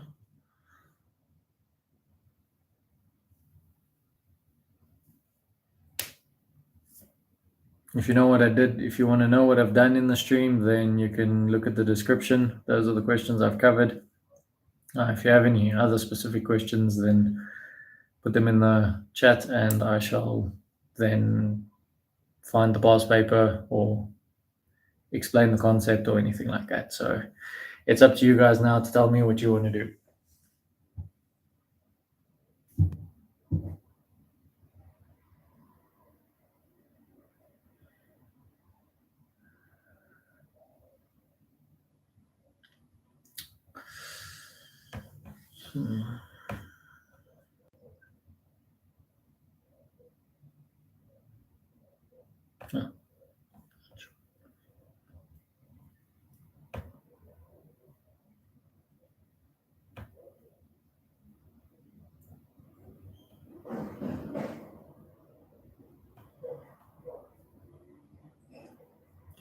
I see we have some people that have joined the stream, so I just want to check. Do you guys have any? Keep cutting my eyes off. There we go. You guys have any questions? Here we go. How do I solve this? Please help. X to the power of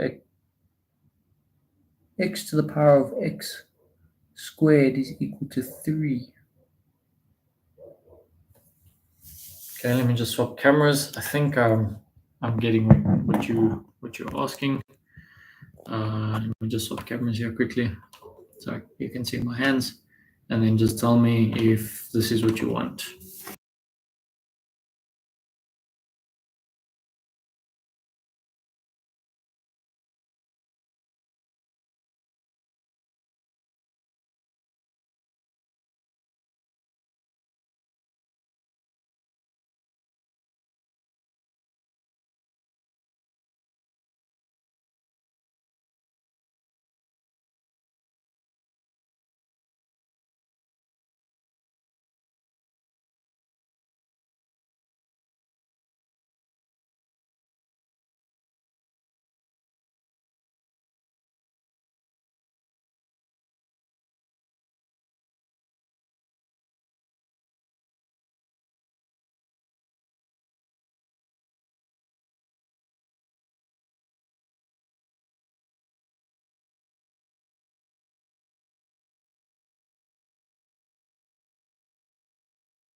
Can you guys hear me now? If I change to this camera, can you now hear me?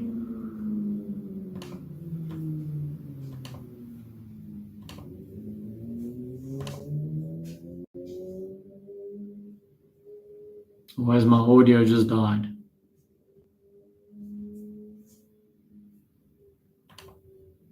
Can you hear me? Okay, so now you can hear me if I change to this camera.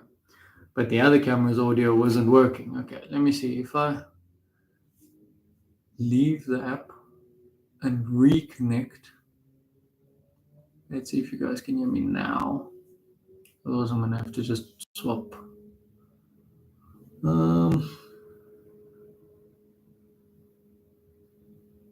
Okay, let's swap back and see if you can hear me.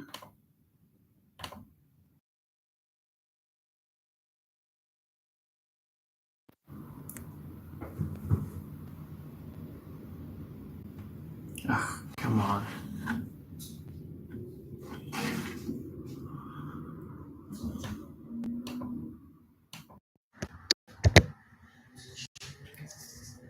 Okay, let me know. Just let me know if you can hear me. Can you hear me?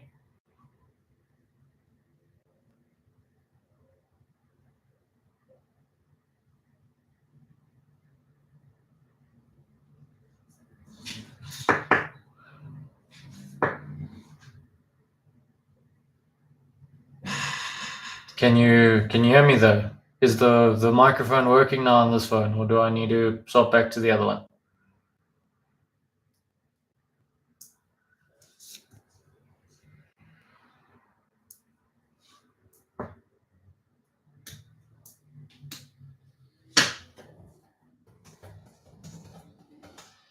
Okay, you can hear me. Okay. So to solve something like this, okay, I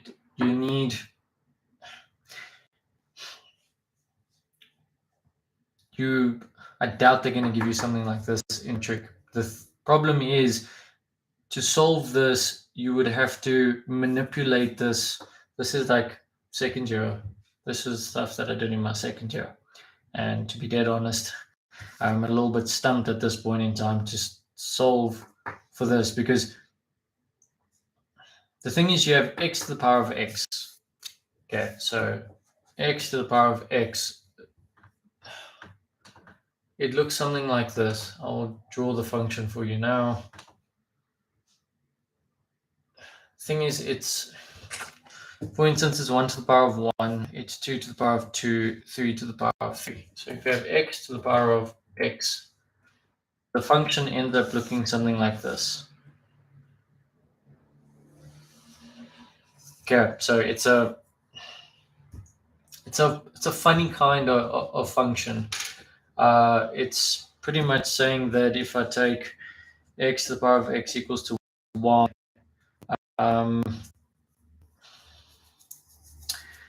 yeah, it's a special kind of function. Let me put it that way.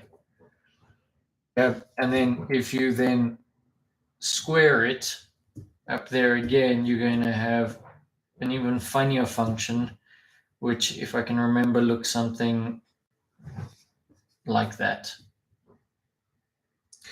So to find where it's equal to 3, the problem is the function explodes extremely quickly. So it takes off really quickly in a short period of time. So to solve where it's equal to 3, it's x to the x squared equals to 3.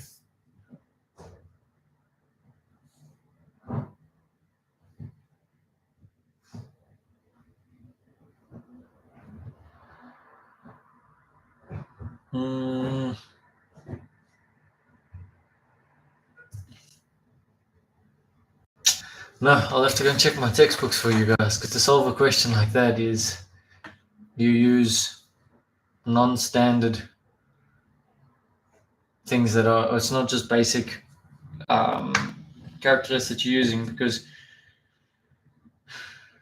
it's then x squared ln x equals to ln of 3. Okay, ln of x is just equal to, or ln of something is just the natural logarithm.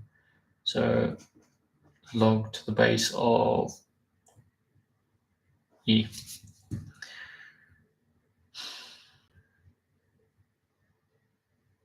See, because even taking the derivative, dx is a funny function.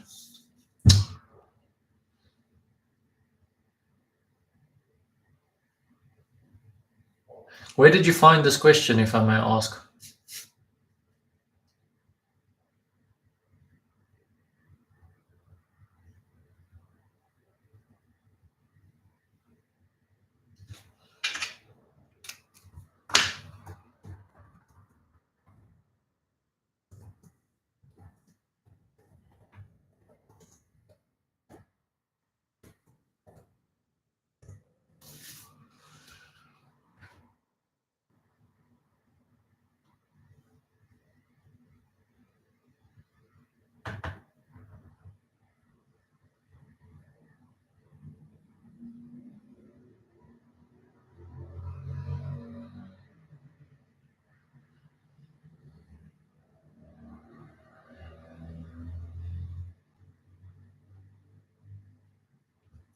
So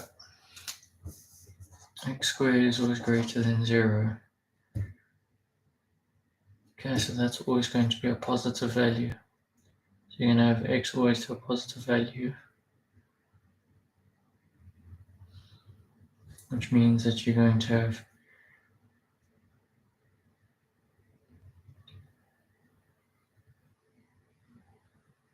no matter what x is,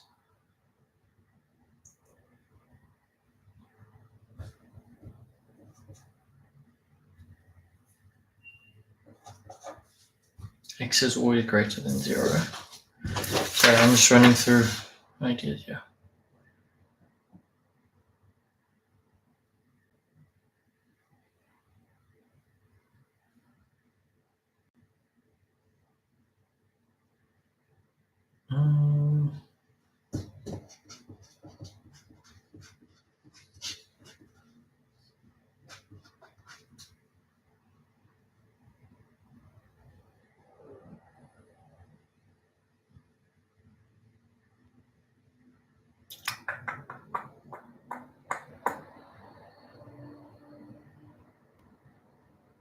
Even if you take the derivative, it's always going to be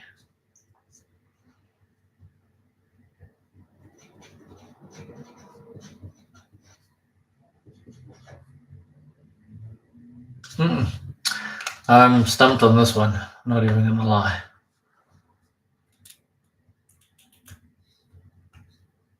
It's from a 2006 paper.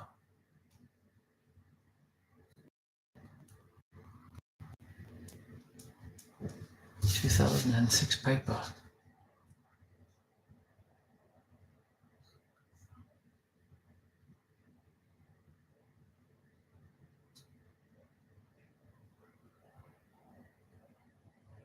What does HG stand for?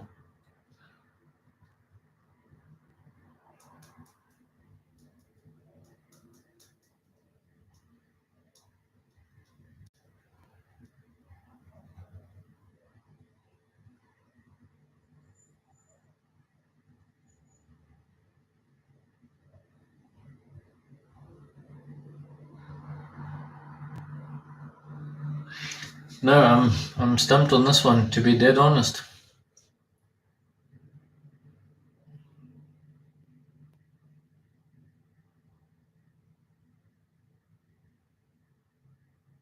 Higher grade paper.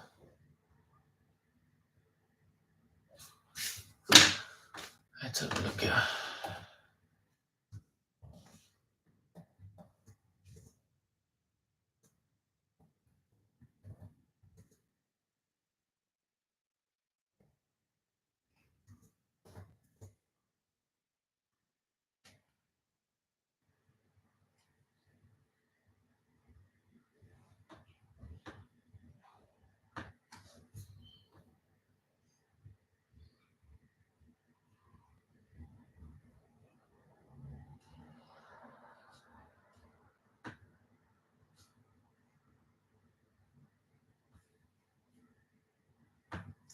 The only thing that I can find similar to what you're asking, if I Google a similar question, is this here, where you have x squared equals to x to the 2 over 3, and this is all to the power of x. Then you have x squared equals to x to the 2 over 3x. And because they have the same base, you can drop. So you have x squared equals to 2 over 3x. Okay. And then take it over and you can factorize. But to have x to the power of x squared equal 3, because 3 is to the power of 1.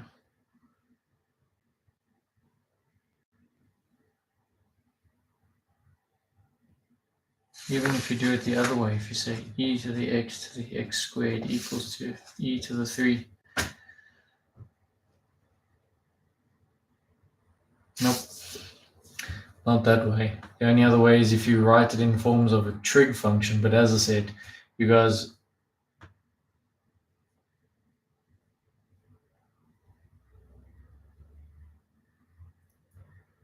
the only other way that I can maybe think of doing it is, I see. Being silly. Okay, let me grab a new piece of paper. It can be solved. I'm being a bit doof. Okay.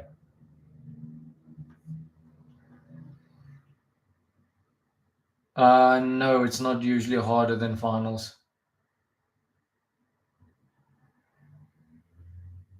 Okay, so you can solve this question. Let me redo it here quickly. Okay, let me just move this out the way. Okay, so we have x to the power of x squared equals to 3. Okay, so what we could do in this situation, okay, is we can state, or we can do this, we can take the x squared root of x to the power of x squared equals to x squared root of 3. Okay, which means you then have, that will cancel with that, so you'll then have x equals to x to the power of 1 over x squared.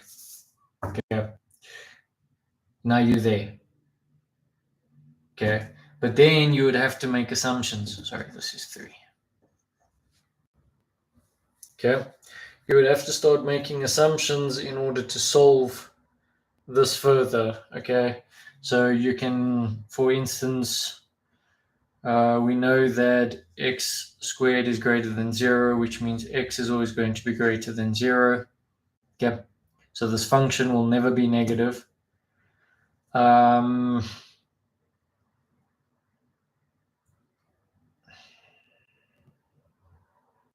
We can assume that x equals to the square root of 3. Okay, if I take all of this out, I can rewrite this as x equals 3 to the power of 1 over x squared. Okay, and that's just going to go in there. Okay, so if you assume that,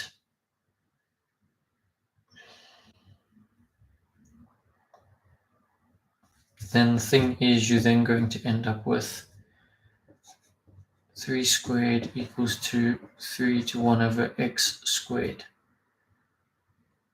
Which means if we square both sides, we're then going to have, oh no, that's the power of 2, yeah. So if we square both sides, we're then going to have 3 equals to 3 1 over x squared squared.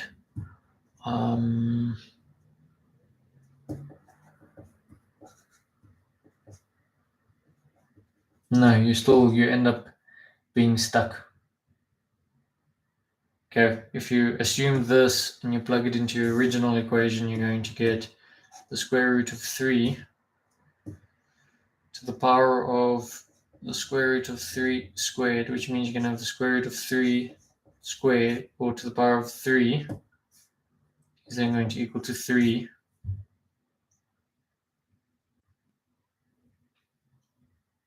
Okay, which also it doesn't, because then you're going to end up with no. Even if you try doing it that way, it's not gonna work.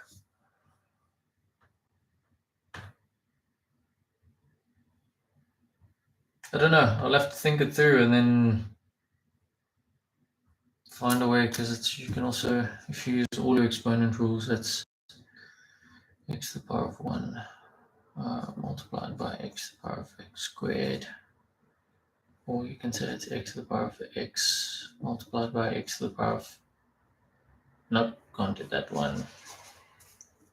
X to the power of x multiplied by x equals 3 to the power of 1. So if you then square root x to the power of x by x.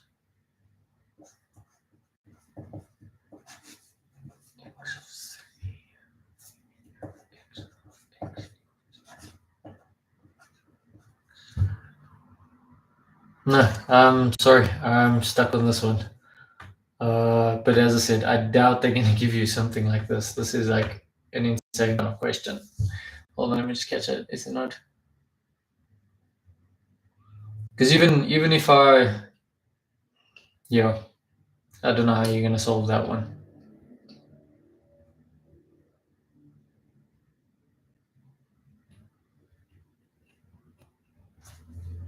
Let me check.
Nope. Okay, I think I'm going to end the stream there. My brain is a bit wrecked now trying to solve that one. So let me just swap to other cameras quickly so I can just round off. I'm going to have to edit this video because there's lots of points. Okay, let's just move in here. Okay, so just to round off the video, thank you for all the support that you guys have given me with the channel. It's absolutely amazing to see how the channel has grown so quickly. I'm glad to see that videos are helping, and I'm enjoying hearing the comments and feedbacks back from you guys. So I'll post the other videos tomorrow, probably in the afternoon, before you guys write on Friday. Thank you once again for everyone who joined the stream. I've probably said this like 3 or 4 times now. So I'm going to end the stream here. Remember, it's never too late to have an OIC moment. Thanks, guys.